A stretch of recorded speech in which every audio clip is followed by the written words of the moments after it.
अस्सलाम वालेकुम सर। वालेकुम अस्सलाम। शहाब सर और सफ़ी सर, बारी बारी पूछूंगा। शहाब साहब, बहुत बहुत वेलकम आपको। आपने टाइम निकाला हमारे लिए और आपने ज्वाइन किया हमसे सर। बहुत बहुत खुशामदीद सर। आपका बहुत शुक्रिया कि आपने इज्जत अफजाई की। सफ़ी साहब, आपका भी बहुत बहुत शुक्रिया, आपने टाइम निकाला, हमें ज्वाइन किया। और बहुत बहुत खुशामदीद सर आपको भी। असद, आपका बहुत शुक्रिया। मुझे याद है कि जब आप ये लाइव सेशन शुरू कर रहे थे तो इसका इनॉग्रल सेशन के लिए आपने मुझे कॉल किया था, और तब मेरे फादर की सेहत ऐसी नहीं थी कि मैं आपको कोई टाइम कमिट कर पाऊँ। लेकिन अब इस दफ़ा शहाब तहज़ीब साहब की मौजूदगी में आपके साथ लाइव होने में मेरे लिए बड़ा एजाज़ है, क्योंकि आज की महफिल में 2 शागिर्द और 1 उस्ताद मौजूद हैं। शहाब तहज़ीब साहब मेरे उस्ताद भी रहे हैं और आपको मैंने थोड़ा बहुत पढ़ा रखा है। तो आज 2 उस्ताद और 1 शागिर्द हैं। आपने बहुत अच्छा किया कि उस्ताद को बीच में रखा और दोनों शागिर्द दोनों तरफ मौजूद हैं, तो उस्ताद के 2 बाजू उनके लेफ्ट और राइट पे मौजूद हैं। Sir, thank you very much for everything. Thank you very much sir. Thank you very much sir. मैं आज यही सोच रहा था कि एक मेरे टीचर है माशाल्लाह आज अवेलेबल, और एक मेरे ग्रैंड टीचर अवेलेबल है माशाल्लाह से अवेलेबल आज। तो मेरे लिए तो और बाइस मुसरत है सर। शुरू करते हैं सर माशाल्लाह से। हम लोग हम लोग जो नॉर्मली बात कर रहे होते हैं वो टाइमलाइन पे बात करते हैं, जो भी हमारे एलुमनाई हमसे हमें ज्वाइन करते हैं। तो हमारी टाइमलाइन स्टार्ट होती है एनईडी की लाइफ से। और मैं स्टार्ट करूंगा शहाब साहब आपसे। बताएं सर, आपकी लाइफ कैसी थी एनईडी में सर? जब आपका एरा था किस तरह का था? हमारे जो दूसरे गेस्ट आए थे 80s के जमाने के, उन्होंने तो बड़ी अलग अलग सी खबरें सुनाई थी कि एनईडी बंद हो गई थी और ये हो गया था और वो हो गया था। जी दोबारा से बताएं सर को, आपके जमाने में मतलब क्या क्या होता रहा है? जी जी मैं ऐसा हूँ। जी मैं बताता हूँ। देखिए, हम लोगों का जो बैच था वो ज़ाहिर है 88 का हमारा इंटरमीडिएट है, और 88 अक्टूबर 88 में हमारा रिजल्ट आया था। और उसके बाद जो है वो हमारे एडमिशन का जो प्रोसेस था वो स्टार्ट हुआ था समवेयर इन अप्रैल एंड मई। उसमें सिचुएशन ये हुई कि उस ज़माने में आपको मालूम है कि जो स्टूडेंट पॉलिटिक्स थी वो बहुत एक्टिव थी, और जो वायलेंस था वो बहुत ज़्यादा था स्टूडेंट पॉलिटिक्स के अंदर।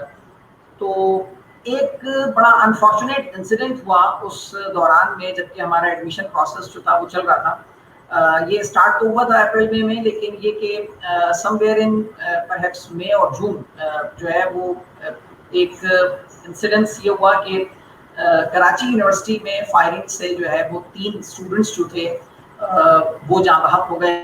और उसके बाद जो थी वो सिचुएशन बड़ी ख़राब हो गई थी। तो कराची यूनिवर्सिटी को भी और एनईडी यूनिवर्सिटी को भी काफ़ी अरसे के लिए बंद कर दिया गया था। तो फिर उसके बाद ये फैसला हुआ था, उस वक्त तक रेंजर्स नहीं लगी थी यूनिवर्सिटीज़ के अंदर। तो लॉ एंड ऑर्डर को मेंटेन करने के लिए फिर ये फैसला किया गया कि रेंजर्स जो है उन्हें डिप्लॉय किया जाएगा यूनिवर्सिटी के अंदर। तो हमारी जो क्लासेस थी, यानी हमारा एडमिशन जो था वो तो हुआ था जब रेंजर्स नहीं लगी हुई थी, लेकिन जब हमारी क्लासेस शुरू हुई हैं तो हमारी जो पहली क्लास थी वो रेंजर्स की सिक्योरिटी के ज़रिए साया हुई थी। तो वो जो है वो एक बड़ा ऐसा इंसिडेंट प्रोटोकॉल था मिला था सर? जो ज़ाहिर है प्रॉपर प्रोटोकॉल। कि जो हमसे सीनियर हाँ बिल्कुल, सिक्योरिटी प्रोटोकॉल मिला था।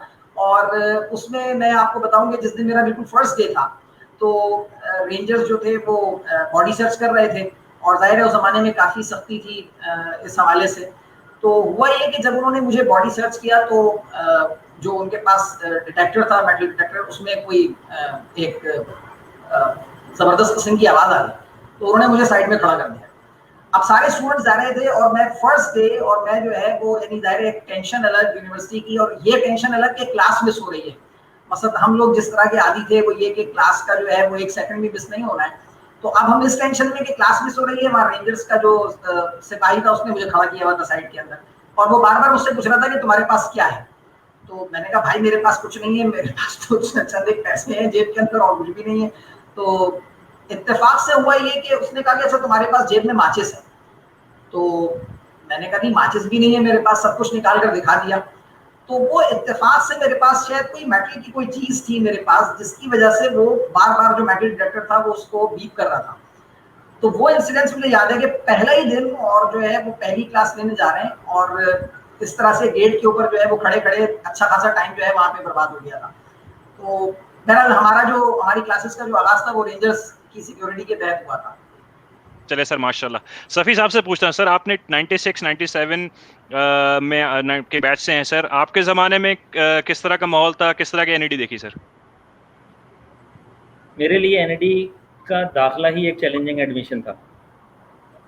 12 दिसंबर 1996 मेरा एडमिशन इंटरव्यू था। कुछ तारीखें आपके दिल पे लिख दी जाती हैं ना, तो 12 दिसंबर 1996 मेरे दिल पे लिखी हुई है। एनईडी के जो एक साबका वाइस चांसलर गुजरे हैं अबुल कलाम साहब, उनकी डेट ऑफ ज्वाइनिंग भी 12 दिसंबर 1996, और शायद ये एक खूबसूरत कोइंसिडेंस था कि उस दिन वो वाइस चांसलर के हैसियत से उनका पहला दिन था। मैं एडमिशन कमेटी के सामने अपेयर हुआ और मुझे दाखिले के बजाय, यानी एक अच्छी खबर के बजाय एक बुरी खबर सुनने को मिली कि जी मेरा एडमिशन रिजेक्ट हो चुका ऑन मेडिकल ग्राउंड्स। और उसके ग्राउंड रीज़न मेरे चेहरे पे सबको नज़र आती है कि मेरी एक आंख नहीं है, उस बेसिस पे मुझे एडमिशन के लिए रिजेक्ट कर दिया गया।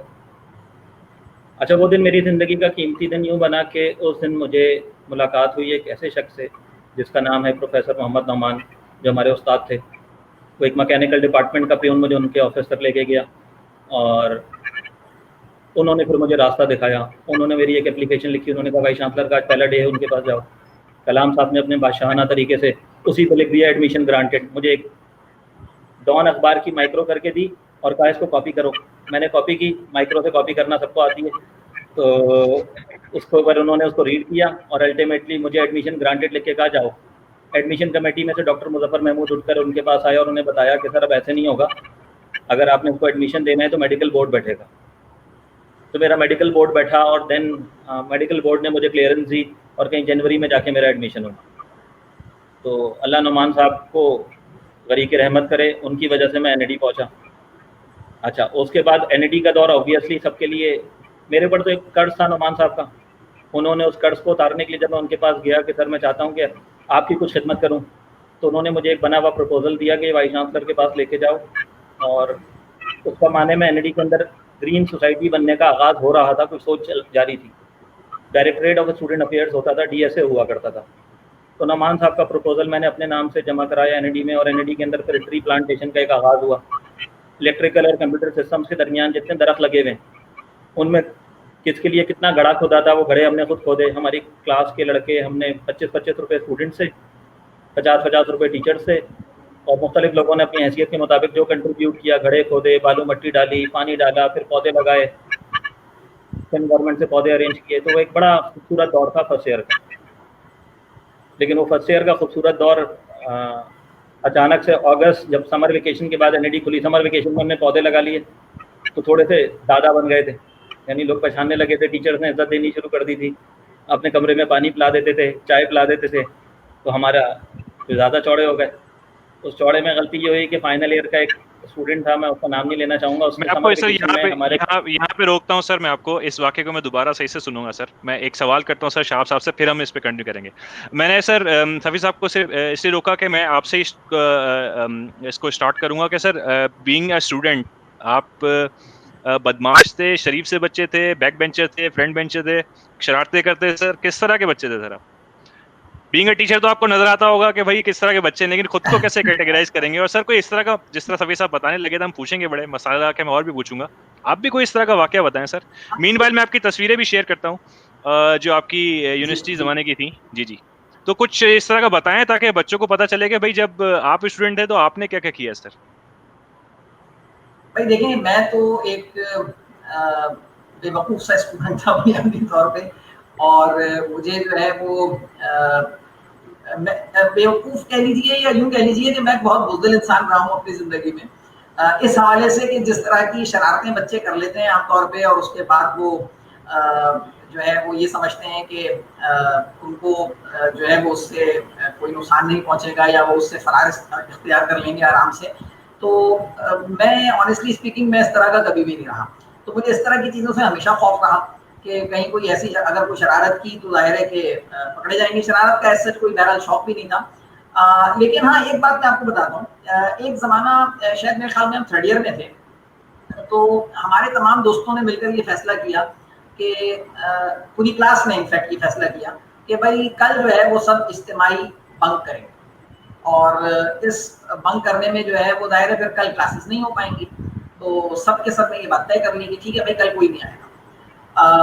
कल आ गई और सुबह हुई। अब जहन में ख्याल ये आ रहा था कि अगर कोई पहुंच गया और क्लास कहीं हो गई, अटेंडेंस लग गई, टीचरों ने पढ़ा दिया तो फिर क्या होगा। तो बस इस ख्याल के तहत जो है वो सिर्फ ये देखने के लिए कि भाई कहीं कोई क्लास तो नहीं हो रही, कोई पहुंचा हुआ तो नहीं है, हमने अपना किताबें उठाई और हम जो है यूनिवर्सिटी पहुंच गए। जब यूनिवर्सिटी पहुंचे तो जो सोच हमारे जहन में आई थी, जाहिर है क्लास के तकरीबन आधे बच्चों के जहन में वही सोच आई हुई थी और बाकी आधे भी जो है वो पहुंचे हुए थे। तो इत्तेफाक की बात यह है कि उस दिन न सिर्फ ये कि तमाम क्लासें हुई, बल्कि जो क्लास आमतौर पे नहीं होती थी वो नहीं हो गई उस दिन क्लास। और मुझे याद आता है हमारा एक स्टूडेंट था ईयर बैच 2000 आई गेस 2008-2009 का एक स्टूडेंट था, मुझे याद पड़ता है। तो वो स्टूडेंट जो था वो जब आम दिनों में नहीं आता था, लेकिन जब बारिश होती थी, हड़ताल होती थी और कोई नहीं आता था तो वो स्टूडेंट आ जाता था। तो हम लोगों ने बस वही किया कि जो आधी क्लास पहुंच गई थी, पूरी सबकी सब क्लासें हुई, सबने क्लासें अटेंड की और क्लासें खत्म होने के बाद जो है वो था कि अरे अगले दिन जब घर, उस दिन तो घर चले गए, लेकिन जब अगले दिन पहुंचे तो जो दोस्त हमारे नहीं आए थे, तो आप अंदाजा कर सकते हैं कि उस क्या सूरत आइडिया हो गया सर। अब अब देखिए सर, ये लोगों के राज आप खुल रहे हैं। सर शहाब के आज राज खुला है बेसिकली कि सर शहाब जो है वो बैक बेंचर्स नहीं थे, लेकिन मैं वैसे ये मॉडर्न जमाने की इस्तेलाह यूज करूंगा, सर साहब थोड़े मम्मी डैडी से बच्चे थे। ये मेरे ख्याल से जो है वो सही कहेंगे, इसी तरह कहेंगे सर। शायद मेरे ख्याल में शायद ऐसा ही है। वापस आते हैं सर। फॉर श्योर सर सभी साहब आपका मम्मी डैडी नहीं है सर, फॉर श्योर। आप बताएं सर ये वाकया क्या था? असद, मतलब मेरे लिए तो मैंने कहा ना, फर्स्ट ईयर का एडमिशन कोर्ट के थ्रू, आपने मेडिकल बोर्ड बैठा, कोर्ट के थ्रू डिसीजन पे आपका एडमिशन हुआ तो आप वैसे ही हाईलाइट हो जाते हैं। फिर आपने ट्री प्लांटेशन कैंपेन की वजह से हर टीचर का दरवाज़ा खटखटाया तो टीचर से आपकी अच्छी रेपो बिल्ड हो जाती है। उसमें शायद मैं अपनी चादर से बाहर पाँव निकाल गया था। मैंने एक सीनियर को, जिसने समर वेकेशन में हमारी CIS की एक क्लासमेट को छेड़ दिया था, उसको तड़ी लगा दी थी। जब उसको तड़ी लगाई तो उसने CIS की क्लासमेट को, CIS सर क्लासमेट तो नहीं होता सर, आप तो इलेक्ट्रिकल के हमारी हम एक ही बैच हुआ करता था, हमारे सामने ही इलेक्ट्रिकल और CIS डीमर्ज हुआ था। यानी हम जब दाखिल हुए थे तो ये एक डिपार्टमेंट था, हमारे सामने ही डीमर्ज हुआ था। तो खैर बाज़ औक़ात हीरो बनने का शौक आपको भारी पड़ जाता है। वो भाई साहब हमारे सीनियर टीचर और एक एडवाइज़र के ख़ास आदमी भी थे, तो उन्होंने तड़ियाँ लगानी शुरू कर दी कि तुम्हारी ये सप्ली लग जाएगी, ये लग जाएगी, वो लग जाएगी और अब तुम पास होके दिखाओ। तो खैर जब लिमिट से बढ़ा तो हमने दोस्तों को जमा करके उनकी कुट लगा दी। अच्छा, कलाम साहब का दौर। इनकी कुट लगा दी सर? स्टूडेंट की, फाइनल ईयर के स्टूडेंट की। स्टूडेंट की, ठीक है। अच्छा, ये तो फर्स्ट ईयर इलेक्ट्रिकल और सेकंड ईयर इलेक्ट्रिकल के कॉरिडोर में आप उतरते हैं, सीढ़ी उतरते हैं। शाह तहजीब साहब का कमरा भी पहले उस कॉरिडोर में हुआ करता था। बस सीढ़ी के स्टेप खत्म होते हैं, उस जगह हमने उनको कूटा तबीयत से, और यानी हम सरे आयना थे या हम सामने मौजूद थे, खूब कुटाई लगा के वो तो भाग के उस टीचर के कमरे में घुस गए और हम कैंपस से बाहर भागने के लिए अब रास्ता ढूंढ रहे हैं। कलाम साहब के दौर में अगस्त के महीने में उनको 8 महीने हो चुके थे, उन्होंने अपनी सख्तियाँ शुरू कर दी थी, लोगों के शौक औहदे से निकलना शुरू हो गए थे। अब कैंपस से कैसे निकलें, दरवाजे पे ना पकड़ लिए जाएं। तो हमारा CIS का शाह का एक ख़ास स्टूडेंट था, दानिश खान, इस वक्त NID में सीनियर मैनेजर इंटरनेट है और technical adviser to vice chancellor है। दानिश भाई के ग्रुप में 5 लड़कियाँ थीं, उन्होंने उनमें से किसी एक से अबाया अरेंज करके दिया और अबाया पहन के जूते और अबाया एक डिफरेंट सी कॉम्बिनेशन थी। NID से किस तरीके से बाहर निकले वो मैं जानता हूँ, अल्लाह जानता है। दानिश का वो एहसान है कि आज दिन तक मैं दानिश को बर्दाश्त करता हूँ। अगर दानिश ने उस दिन मुझे शोकॉज से, टर्मिनेशन से, रेस्टिकेशन से नहीं बचाया होता और मैं सेफली, क्योंकि अगले दिन हमें जो हमारा DR SNG थे जमाल अख्तर, उन्होंने बुलाया तो हम साफ मुँह कर गए, हम तो आए नहीं थे। क्लासेस की अटेंडेंस चेक कर लें, क्योंकि सुबह 9:10 पे हमने कार्रवाई कर दी थी और उसके बाद अपने घर निकल लिए थे। तो वो एक वाक़या ऐसा था कि दानिश खान का वो एहसान, मतलब बहुत सारे लोग दानिश खान को कुछ भी समझते हो, मेरा तो मोहसिन है, उसने मुझे उस मुश्किल घड़ी से निकाला था और अगले दिन हम साफ मुँह कर गए थे, क्योंकि क्लासेस तो हमने ली ही नहीं थी। इसी तरह मेरे तो इस तरीके के बेशुमार वाक़यात हैं। मुझे याद है थर्ड ईयर में अब्दुल कादिर साहब, मैं क्लास में भी सुनाता हूँ, उन्होंने मुझे किसी के साथ शरारत करते हुए पकड़ के सामने खड़ा कर दिया था और अब उन्होंने कहा था कि 1 हफ्ते तक आप इधर ही खड़े रहेंगे। वो इधर क्लास में दाखिल होते, मैं आके आगे खड़ा हो जाता। 1 हफ्ते बाद उन्होंने अपने रिवायती अंदाज में पूछा, हाँ भाई आप कुछ सुधरे कि नहीं सुधरे? तो मैंने कहा सर ये तो नहीं पता, लेकिन दोस्त यार छेड़ रहे हैं, कहते हैं ड्रेस सेंस सुधर गया। वो क्यों? मैंने कहा सर आपने लड़कियों के सामने खड़ा कर दिया था, रोज टेंशन लगी रहती थी पिछली क्लास में क्या पहन के गया था, आज क्या पहन के जाऊं। सही है सर, जबरदस्त सर। पूरा अगर मैं पूरा एनएडी के 4 साल खंगालूं तो एनएडी ने मुझे बेहतरीन दोस्त दिए, बेहतरीन टीचर दिए, बेहतरीन यादें दी। चलें सर, जबरदस्त। कुछ सर फोटोज भी हैं आपकी, मैं शेयर करता हूँ स्ट्रीम पे। कुछ एनएडी के ज़माने की हैं, कुछ आपके दोस्त यार की हैं। थोड़ा सा बताएं सर। मैं देखा माशाल्लाह हल्ला गुल्ला भी लगा हुआ है आपने बच्चों के साथ। ये आपकी ईदी साहब के साथ तस्वीर है, प्रोफेसर नमान साहब के साथ तस्वीर है। ये माशाल्लाह सर ड्यूटी निभा रहे हैं सर। हाँ जी, मैं यहाँ मैडम, सिर्फ एक बात हाँ। ऐड करना चाहूँगा, तो लोग सुन रहे जी हैं सर, जी उनके सर। लिए। मैं अपनी क्लासेस में भी कहता हूँ कि it's no use being a star at work place if your home life is miserable. यानी मेरे लिए सबसे बेशक इम्पोर्टेंट सर। चीज़ है family and family first. Sure sir, ये माशाल्लाह। मेरे क्लासमेट्स हैं, बिल्कुल सर, ये बिल्कुल। 96 97, ये मेरा बेटा बेटी हैं, ये बजिया और ये सारे सीनियर टीचर आईबीए के डिप्टी डायरेक्टर। ये सर दबंग करने की कोशिश हुई थी सर कुछ? यार ये हम एनुअली 2017 तक सुबह ईद की सुबह ईदी विलेज जाते थे, ईदी चाइल्ड होम। तो वहाँ बच्चों को खुश करने के लिए आपको कुछ भी करना पड़े, वो आप समझें कि उसमें आर नहीं महसूस होती। वो क्योंकि लावारिस बच्चे हैं, तो इसलिए उनको खुश करने के लिए हम सब कुछ करते हैं। वहाँ डांस भी करते हैं, गाने भी गाते हैं, उनसे भी गाने सुनते हैं, उनको कलमा याद कराते हैं, तो बहुत सारे काम करते हैं। ठीक है सर, माशाल्लाह सर। चलिए सर आगे बढ़ते हैं। माशाल्लाह से मैं देख लिया सर, और ऑडियंस को भी पता चल गया होगा सर कि किस किस तरह की आप दोनों की माशाल्लाह से लाइफ रही है ड्यूरिंग एनईटी। टॉपिक को आगे बढ़ाते हैं सर। स्टूडेंट लाइफ एक अलग होती है, फिर आगे आप जो हैं वो आगे बढ़ते हैं, प्रोफेशनल लाइफ की तरफ जाते हैं। अब आया वो आप अपनी नॉर्मल कॉर्पोरेट जॉब की तरफ जाते हैं या आप नॉर्मल एज अ टीचर। सो बारी बारी मैं पूछूंगा आप सर। आपसे पहले पूछना हूं सर, टीचिंग बाय चॉइस थी सर? ये मैं आपके इस सवाल का जवाब देने से पहले कमेंट करना चाहूंगा सफी साहब ने जो वाकया सुनाया कि श्योर सर। कम से कम एक दिन के लिए पर्दादार रहे हैं सफी साहब। माशाल्लाह से चंद मिनटों के लिए, क्योंकि वो दरवाजे पे अब आया, वापस भिजवाया था। वो मुझे तो एक वाकया याद आ गया, एक मौलवी साहब भी पर्दे में पकड़े थे। ये मौलवी साहब पकड़े नहीं गए थे। नहीं, he was caught, right? आप नहीं पकड़े गए। अभी साहब कहते हैं वाले मौलवी साहब नहीं पकड़े गए थे। अच्छा खैर, बहरहाल आपने पूछा कि टीचिंग बाय चॉइस थी या नहीं थी। जी जी सर, जी जी सर।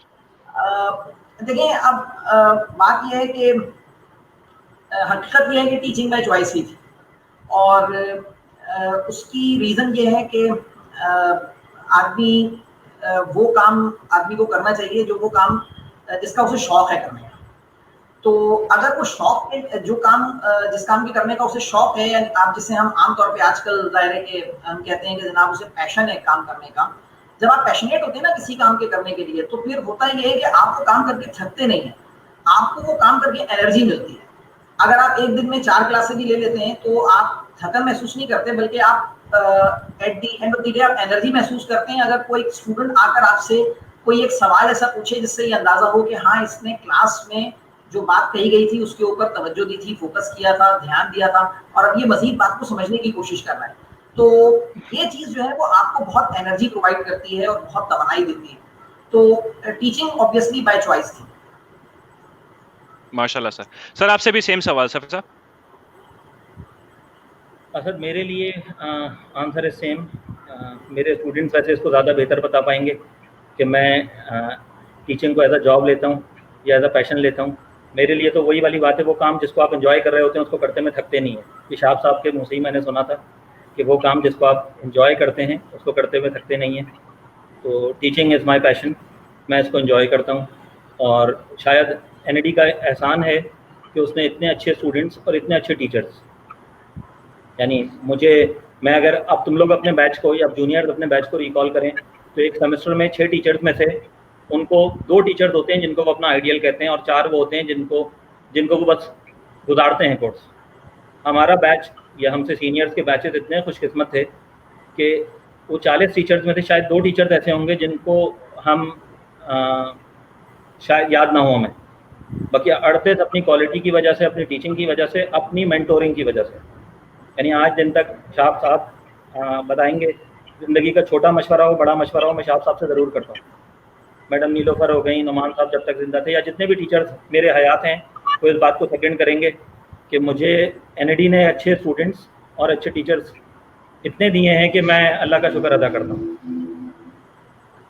ठीक है सर, माशाल्लाह। तो सर जब हम देखते हैं कि जो टीचर्स बनते हैं by choice, it's not about employment by choice और पैशन के साथ, यही एक बड़ा फैक्टर भी होता है आप दोनों की सक्सेस का, क्योंकि आप दोनों जो हैं among the very successful, among the very popular teachers, आप ये समझते हैं, आप दोनों ये समझते हैं कि क्या यही वजह है? शाह साहब आप पहले।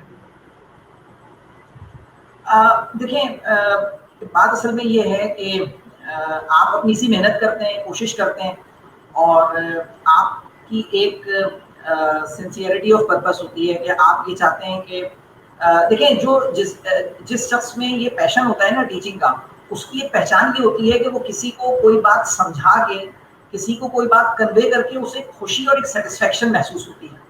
तो अगर आपके अंदर ये फीलिंग है, आप ये समझते हैं कि आप दूसरे को कोई बात समझा के, दूसरे के लिए किसी बात को आसान करके आप जो है वो खुशी महसूस करते हैं, वो चीज़ आपको एक सेटिस्फेक्शन देती है, तो ऑब्वियसली आपके अंदर पैशन है। लेकिन मैं इस चीज़ को देखें, मेरे देखने का एक थोड़ा सा तरीका मुख्तलिफ है। देखें, जिस तरह कुरान मजीद में अल्लाह ताला ने सूरह वाक़िया में कहा है कि जो बीज तुम ज़मीन में डालते हो, उस बीज से खेती तुम उगाते हो या हम उगाते हैं, तो वो सिर्फ उस खेत से उगने वाली खेती के लिए मखसूस नहीं है। वो दरअसल ये बताया गया है कि किसी भी काम का नतीजा खुदा ताला के हाथ में है। कोशिश तुमने करनी है, मेहनत तुमने करनी है। बाद औक़ात ऐसा हुआ है कि हम क्लास से जब निकले हैं तो अंदर से दिल ये कह रहा था कि आज पता नहीं क्या कर दिया है मैंने, आज मैंने बहुत बुरा परफॉर्म किया है, और उधर से स्टूडेंट ये कह रहा था कि सर आज आपने बहुत अच्छा पढ़ाया है। तो बस उस वक्त कानों को हाथ लगाते हैं और अल्लाह ताला से तौबा करते हैं कि देखें, खुदा की ज़ात है जो आपके क़ुयूब पर पर्दा डालती है, और अल्लाह ताला की ज़ात है जो कामों में नतीजा पैदा करती है। तो बेशक आप में जितना भी पैशन हो, आप जितनी भी मेहनत कर रहे हो, आप जितने भी खुलूस से काम कर रहे हो, ultimately that lies with the God almighty, कि वो आपके काम में नतीजा पैदा करता है। तो बस अल्लाह ताला का बड़ा फजल है और अल्लाह ताला की बड़ी मेहरबानी है। माशाल्लाह सर। तो मुझे तो सर शाह की 2 चीज़ें पता चल गई। एक तो माशाल्लाह पैशनेट बहुत हैं, और माशाल्लाह से हम्बल भी बहुत हैं। तो 2 वजह तो पता चल गई हमें आज सक्सेसफुल होने की माशाल्लाह से। सभी साहब, पैशनेट होने की वजह आप समझते हैं यही एक मेन रीज़न है, या कुछ और भी रीज़न समझते हैं, you being a successful teacher? हम यहाँ पर कोशिश के लिए आए हैं, हम ज़मीन पे कोशिश के लिए उतारे गए, नतीजा अल्लाह के हाथ में है। और कुरान में है कि इंसान को वही कुछ के मिलता है जिसकी कि वो सही करता है। अब ये हमारे अपने ऊपर है कि हम जब क्लास में दाखिल होते हैं, जैसे मेरा पर्सनल, जब मैं अपने कमरे से क्लास तक वॉक कर रहा होता हूँ तो मैं अल्लाह से दुआ मांग रहा होता हूँ कि अल्लाह मेरी इस क्लास में मुझे सुरखरू कर देना। मैंने कोर्स भी पढ़ाना है और इनको इंसान भी बनाना है। यानी मेरे लिए ज़्यादा इंपॉर्टेंट, अगर मैं कोर्स ना भी पढ़ाऊँ ना तो शायद मैं मायूस नहीं होता, लेकिन अगर मैं कोई अच्छी डोज देकर आ जाऊँ, कोई अच्छा लेसन सिखा कर आ जाऊँ, कोई अच्छी बात कर आ जाऊँ, कोई टेक होम लेसन दे के चला जाऊँ, तो मैं सेटिस्फाइड रहता हूँ कि यार मैंने आने का मकसद हासिल कर लिया। तो बस हम कोशिश के लिए हैं। आज जो स्टूडेंट्स इज्जत करते हैं, मतलब मैं, मुझसे पूछोगे कि मेरे बेहतरीन टीचर में या जिनसे मैं इम्प्रेस हूँ, शाह साहब खुद उनमें से एक हैं, जिनकी पर्सनैलिटी को मैं कॉपी करने की कोशिश करता हूँ। इनसे अमूमन मेरी मुलाकात जब मैं लेक्चर हॉल में क्लास ले रहा होता हूँ और ये अपनी लैब वाले कॉरिडोर से निकल कर आ रहे होते हैं, इनको देख के मुझे एक अलग एनर्जी मिलती है, और उस क्लास को शायद मैं कोशिश करता हूँ कि मैं शाह तहजीब बन के दिखाऊँ। तो अल्लाह इनको उम्र दे, सेहत दे, और इनका साया हमारे ऊपर तादेर कायम रखे। तो एनएडी इज वेरी फॉर्चुनेट कि एनएडी ऐसे लोग मिले। माशाल्लाह सर, माशाल्लाह सर। शहाब सर, मैं आपसे पूछूंगा सर, मैंने आपसे डायरेक्ट नहीं पढ़ा, लेकिन आपके स्टूडेंट से मेरी बात हुई है, और मेरे भाई भी आपके स्टूडेंट है माशाल्लाह, वो भी आपकी तारीफ करते थकते नहीं है। लेकिन एक चीज़ उसने बड़ी अच्छी मुझे बताई कि आपका जो वे ऑफ टीचिंग है, you are very disciplined in terms of your teaching, your notes and everything. So ये वक्त के साथ इवॉल्व हुई, या क्या माइंड में था आपके सर इसमें? अपनी बेशक ये तो जाहिर है वक्त के साथ इवॉल्व होती है ये चीज़, और जाहिर है मैंने बहुत सारे लोगों से सीखा है। तो ये बात तो तय है कि अगर आप ऑर्गेनाइज्ड रहेंगे और डिसिप्लिन रहेंगे तो बच्चों तक बात को पहुंचाने में आपको भी आसानी रहेगी और वो भी बात को आसानी से सीख सकेंगे। तो ये चीज़ ऑब्वियसली वक्त के साथ इवॉल्व हुई है, इसमें कोई दूसरी राय नहीं, कोई शक नहीं। ठीक है सर। अच्छा सर, सफ़ी साहब, सर चूंकि मैं आपका स्टूडेंट है तो मेरा आपसे शरारत करना थोड़ा जायज़ बनता है सर। जब हम टीचिंग आप आपकी क्लास में जब बैठा करते थे तो जिस दिन शायद आप नोट्स भूल जाते थे या नोट्स नहीं बना के आते थे उस दिन शायद आप हमारा वाइवा लेते थे, तो ऐसा सच है सर? ऐसा नहीं है, ऐसा नहीं है, क्योंकि कभी तो होता तुम्हारा होगा बैच सर। तो मेरे साथ में नहीं, ऐसा कभी भी नहीं, ऐसा कभी भी दो नहीं। मेरी 2007 में क्लास, पढ़ा है आपने मुझे। हाँ। मैं स्क्रिप्टेड क्लास के लिए आता था, यानी मेरी क्लास की स्क्रिप्ट के मैंने आज कौन सा जोक क्रैक करना है, मैंने किस पॉइंट पे कौन सी एग्जाम्पल देनी है और किस एग्जाम्पल से क्या लेसन देना है, इसको मैं हर क्लास से पहले रिहर्स कर आता हूँ। यानी अगर आप मुझसे कहेंगे तो मैं तो एक्चुअल एक्टर की तरीके से आता हूँ जो स्क्रिप्टेड क्लास के लिए आता है, क्योंकि मेरे पास, मुझे पता है कि मैं एक ऐसा सब्जेक्ट पढ़ा रहा हूँ जो आपका मेजर नहीं है। मुझे उसमें आप लोगों को एंगेज रखने के लिए बहुत सारा मसाला लेकर आना होता है। अगर मैं वो मसाला लेके ना आऊँ तो मुझे स्टूडेंट्स एक्सेप्ट ही ना करें। मेरे लिए जो सबसे बड़ा चैलेंज एनईडी में होता है वो पहले महीने की 8 या 12 क्लासेस, जिनके अंदर स्टूडेंट्स को इस बात पे राज़ी करना कि ये सब्जेक्ट भी पढ़ने का है। वरना जब हम स्टूडेंट थे या दीगर डिपार्टमेंट्स में, लोग इस सब्जेक्ट को मुँह ही नहीं लगाते, थ्योरेटिकल सब्जेक्ट है, आखिरी में रट के पढ़ लेंगे। लेकिन आज भी मुझे स्टूडेंट्स मिलते हैं तो उनको डेबिट क्रेडिट याद होता है, उनको बहुत सारी बातें जनरली एक्सेप्टेड अकाउंटिंग प्रिंसिपल्स की याद होती हैं, डिमांड सप्लाई याद होता है। तो this is, I am very fortunate. तो इसमें ऐसा नहीं है कि कोई, जिस दिन मुझे लगता था कि क्लास में शुरू के अंदर आप ऐसे बाहर नजर आइए, उसको आपे में लाने के लिए कोई होता था। यानी मैं क्लास में दाखिल हुआ हूँ और मेरे दाखिल होने के बाद कई लोग दौड़ते के आ रहे हैं। अभी जुल्फ़िकार जलवानी का मैंने मैसेज पढ़ा कि जी आप क्या अभी भी आते ही अटेंडेंस ले लेते हैं? तो अटेंडेंस क्लास के शुरू में लेने का मकसद ही होता है क्लास को डिसिप्लिन करना, ठीक है। तो मजबूरी है कि बच्चों को आपने डिसिप्लिन करना है। मेरा सब्जेक्ट ऐसा है कि मैं क्या करूं, बगैर डिसिप्लिन के आगे बढ़ ही नहीं सकता। लेकिन जब मुझे लगता था ये इलेक्ट्रिकल वाले मेरे काबू में नहीं आ रहे हैं तो एक आसान हल था, कोई शुरू कर दो, खुद ब खुद सारे सीधे हो जाते थे। जबरदस्त सर। मैं सीधा होने की एक मिसाल अपनी देता हूँ। मैं सीधा, हाँ जी सर। साहब एक अच्छे स्टूडेंट थे तो इनको अच्छे स्टूडेंट मिलते होंगे। मैं खुद एक फंटर था तो मुझे सारे असदुल्ला इदरीस मिलते हैं, दानिश खान मिलते हैं, जुल्फ़िकार जलवानी मिलते हैं, ठीक है। तो मैं अपना सीधा होने का वाकया बताता हूँ सर। यहाँ पे मैं आता था बाइक पे, जो है वो यूनिवर्सिटी 2007 की बात है। तो एक मरता हुआ ये कि सर सफ़ी साहब जो है आगे आगे चल रहे हैं, वो क्लास में मेरे से पहले एंटर हो गए, हम लोग बाद में आने लगे, थोड़ा सा फासला था, हमने कहा चलो अभी आने देंगे। नहीं जी, हमें इजाज़त नहीं मिली। उन्होंने बोला सर आने दें, आपके सामने आ रहे हैं, तो हमें उस पर भी इजाज़त नहीं मिली। फिर हमने कहा, थोड़ा बहाना बनाया, तो हमने कहा सर अभी तो हम सिर्फ पॉइंट से आए हैं सर, हम पॉइंट से पहले कैसे आएंगे सर, आप हमारी बात सुने। तो कह रहे हैं अब जाहिर सी बात है ये पहचानते हैं नजरों से तो बिल्कुल। तो उन्होंने कहा बेटा तुम कल बस से आ जाना, जल्दी आना, किराया मुझसे ले लो। तुमने कहा सर ठीक है सर, समझ गए सर। तो फिर वो दिन था, अगला दिन था। इनकी क्लास में वाहिद क्लास ही जहाँ सुबह 8 बजे होती थी और वो 8 बजे हम लोग पहुंचे होते थे माशाल्लाह से। ठीक है सर, आगे बढ़ते हैं सर। शहाब साहब, और मैं आपके तरफ भी आऊँगा सफ़ी साहब।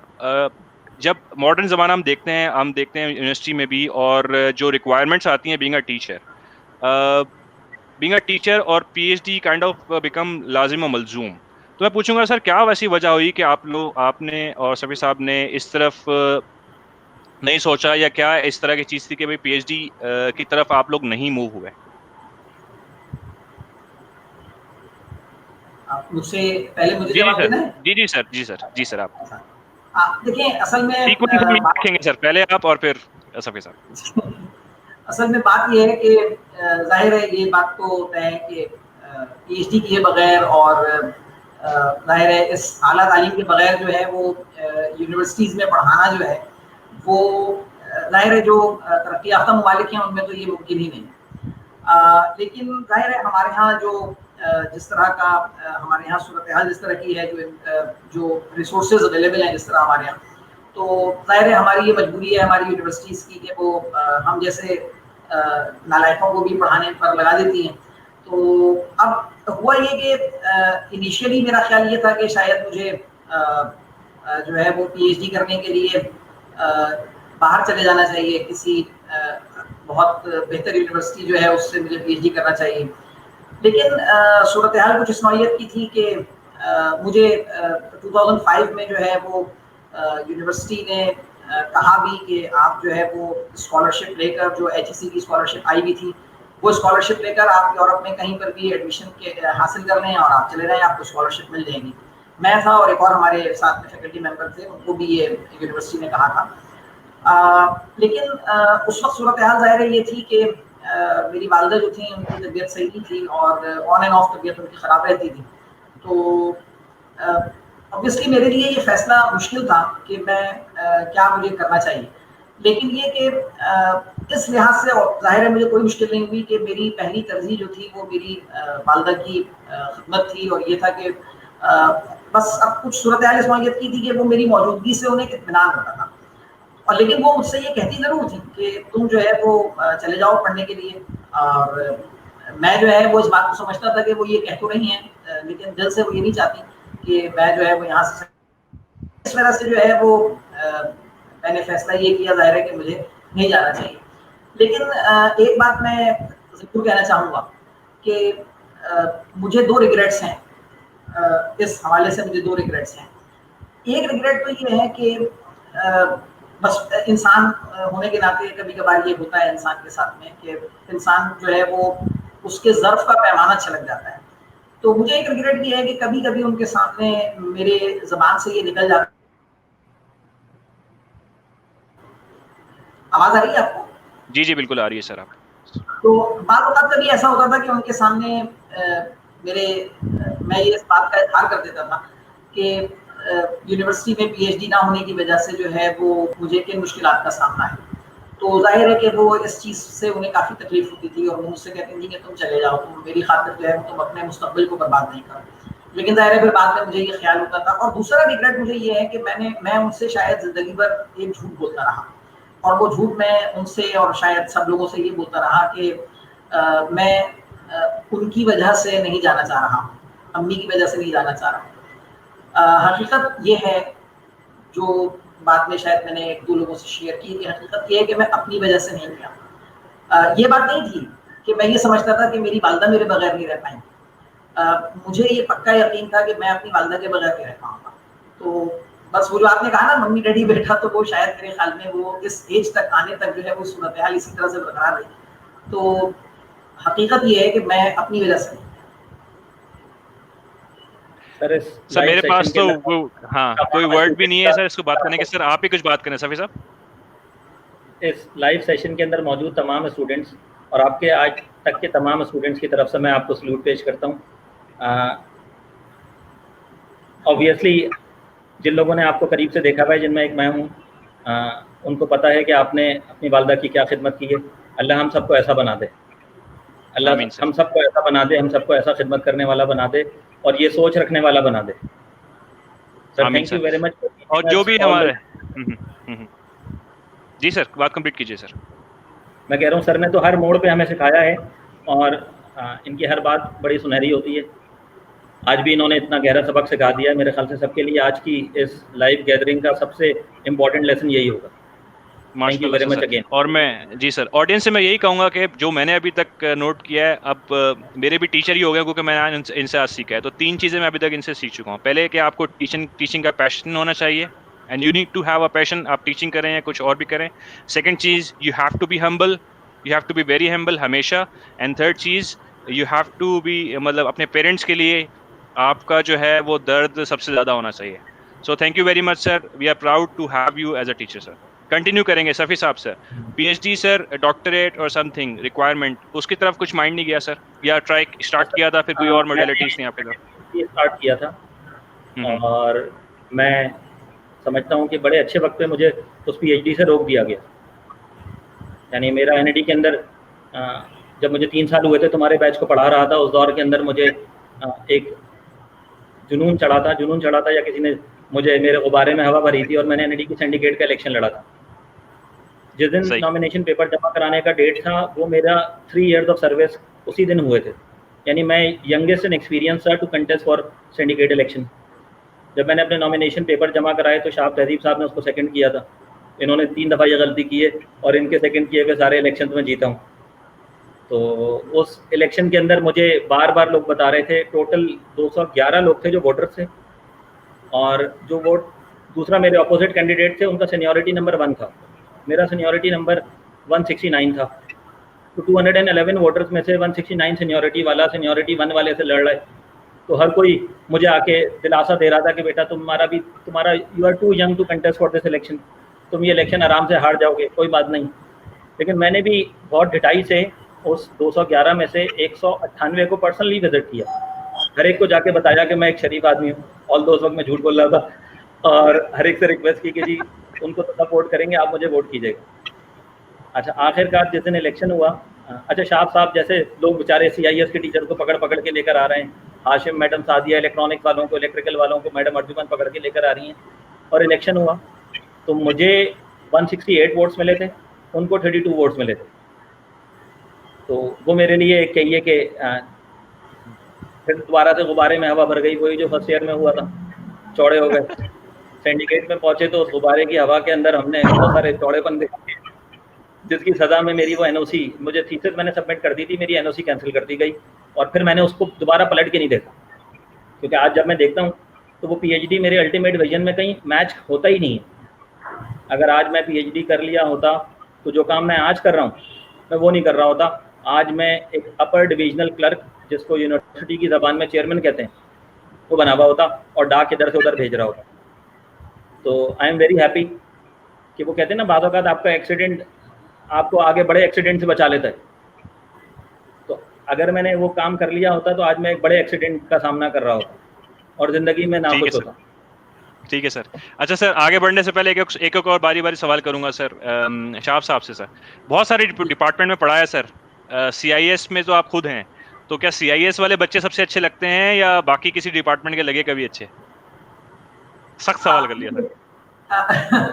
आप तो ये झगड़ा कराएंगे, लेकिन असल में देखिए बात ये है कि CIS में रिलेटिवली CIS में जो है वो डिसिप्लिन ज़्यादा है, जिसकी वजह से क्लास को पढ़ाने में ज़्यादा मज़ा आता है। लेकिन ये डिसिप्लिन मैंने सॉफ्टवेयर इंजीनियरिंग में भी देखा है। तो मैं ये कह सकता हूँ कि हाँ, सॉफ्टवेयर इंजीनियरिंग और CIS जो है वो in terms of discipline they are at par, और उसकी वजह से वैसे। लेकिन इन जनरल मैं एक बात कहूँगा, मैंने शायद पहले भी कभी ये बात कही थी कि मैंने और दूसरे इदारों में जो पढ़ाया, यानी ज़ाहिर बात जैसे सर सैयद यूनिवर्सिटी में भी पढ़ाया है और उस्मान इंस्टीट्यूट में भी पढ़ाया है। लेकिन एक बात तय है कि जो स्टूडेंट्स, जिस कैलिबर के स्टूडेंट्स ND में मिले हैं, और मुझ जैसे एटलीस्ट आदमी को, आप जैसे ब्राइट लोगों को पढ़ाने में, आप हैं, सभी साहब हैं और जो दूसरे लोग हैं, उनको पढ़ाने में कई गुना मेहनत करनी पड़ी।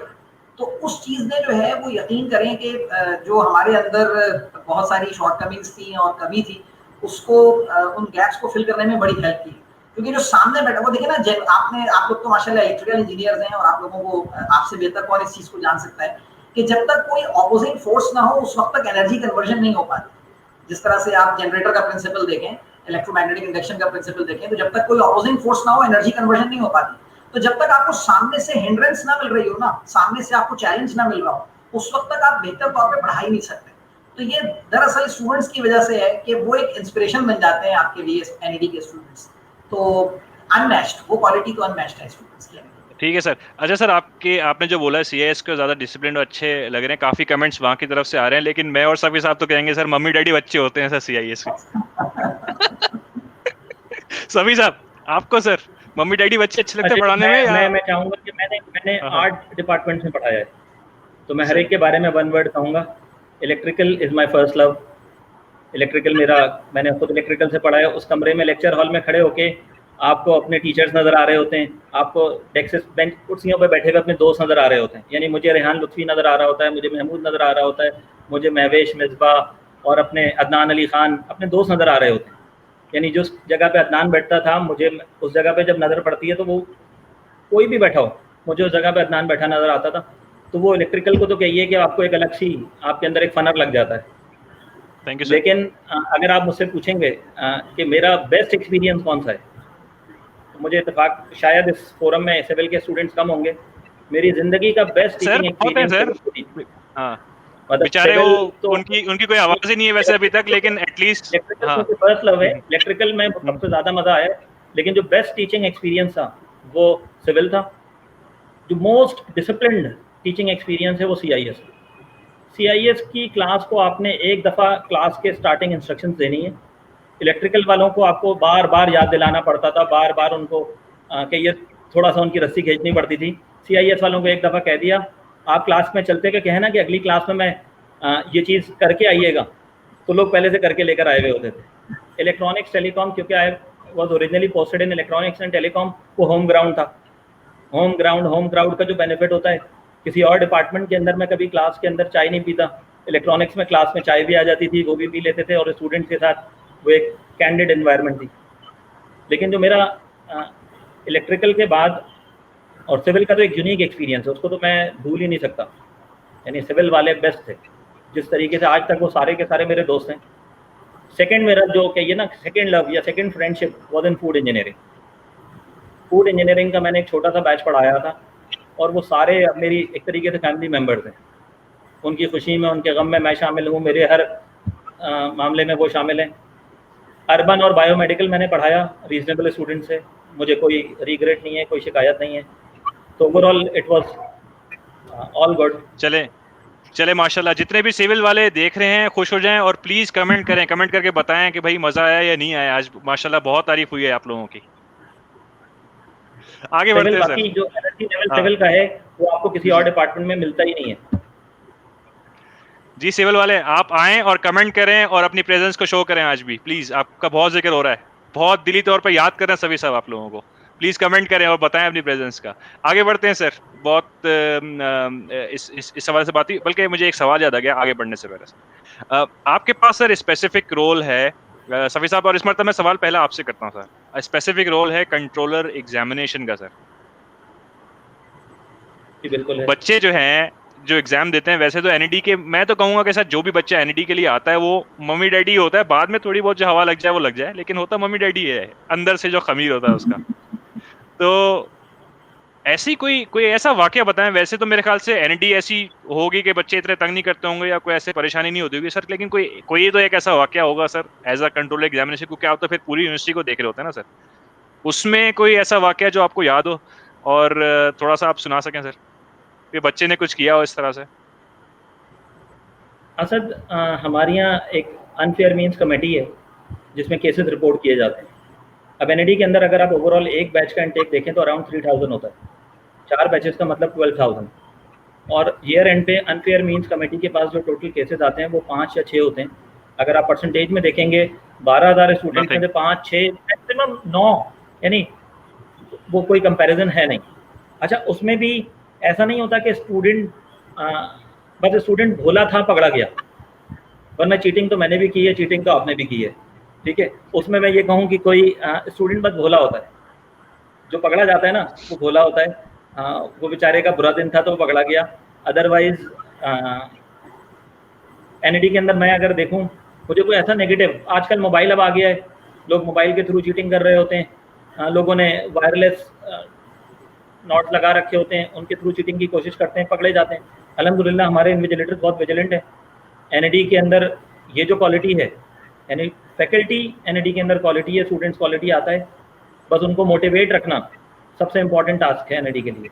यानी एनईडी में स्टूडेंट बहुत अच्छा आता है, टीचर जो अपॉइंट होता है वो शाह तहजीब साहब जैसे कैलिबर के सारे लोग आते हैं, मेरे जैसे तो बड़े लिमिटेड होंगे, 2 हाथ की उंगलियों पे गिने जा सकते हैं, जो कहिए कि पंटर टाइप के। वरना यहाँ पढ़ने वाले लोग टीचर बनते हैं और उनका एक बैकग्राउंड रिकॉर्ड होता है क्वालिटी का। तो उनको सिर्फ मोटिवेट रखना, उनका उनका 100% डिलीवर करने पे आमादा रखना, this is the challenge for NED. ठीक है सर, ज़बरदस्त। आगे बढ़ते हैं सर। और मैं आप लोगों से गुजारिश भी करूंगा, थोड़ा सा टाइम हम लोग ज़्यादा ले रहे हैं, लेकिन आप हमारे साथ रहिएगा। ऑडियंस काफ़ी अच्छी बनी हुई है। आगे सवाल करते हैं सर।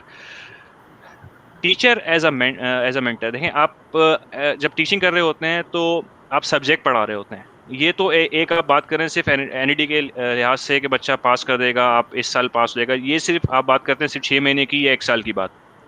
लेकिन टीचर का एक बहुत बड़ा रोल है एज अ मेंटर, कि आप टीचर बच्चे को बनाता कैसा है, तैयार कैसे करता है आगे के लिए। इस बारे में पूछूंगा सर। शाह सर आपसे स्टार्ट करता हूँ। टीचर का कैसा रोल होना चाहिए बीइंग अ मेंटर, या आप क्या एग्जांपल्स लेते हैं या क्या चीज करते हैं कि मेंटरशिप भी साथ साथ उसकी डेवलप करते हैं अपने स्टूडेंट्स की?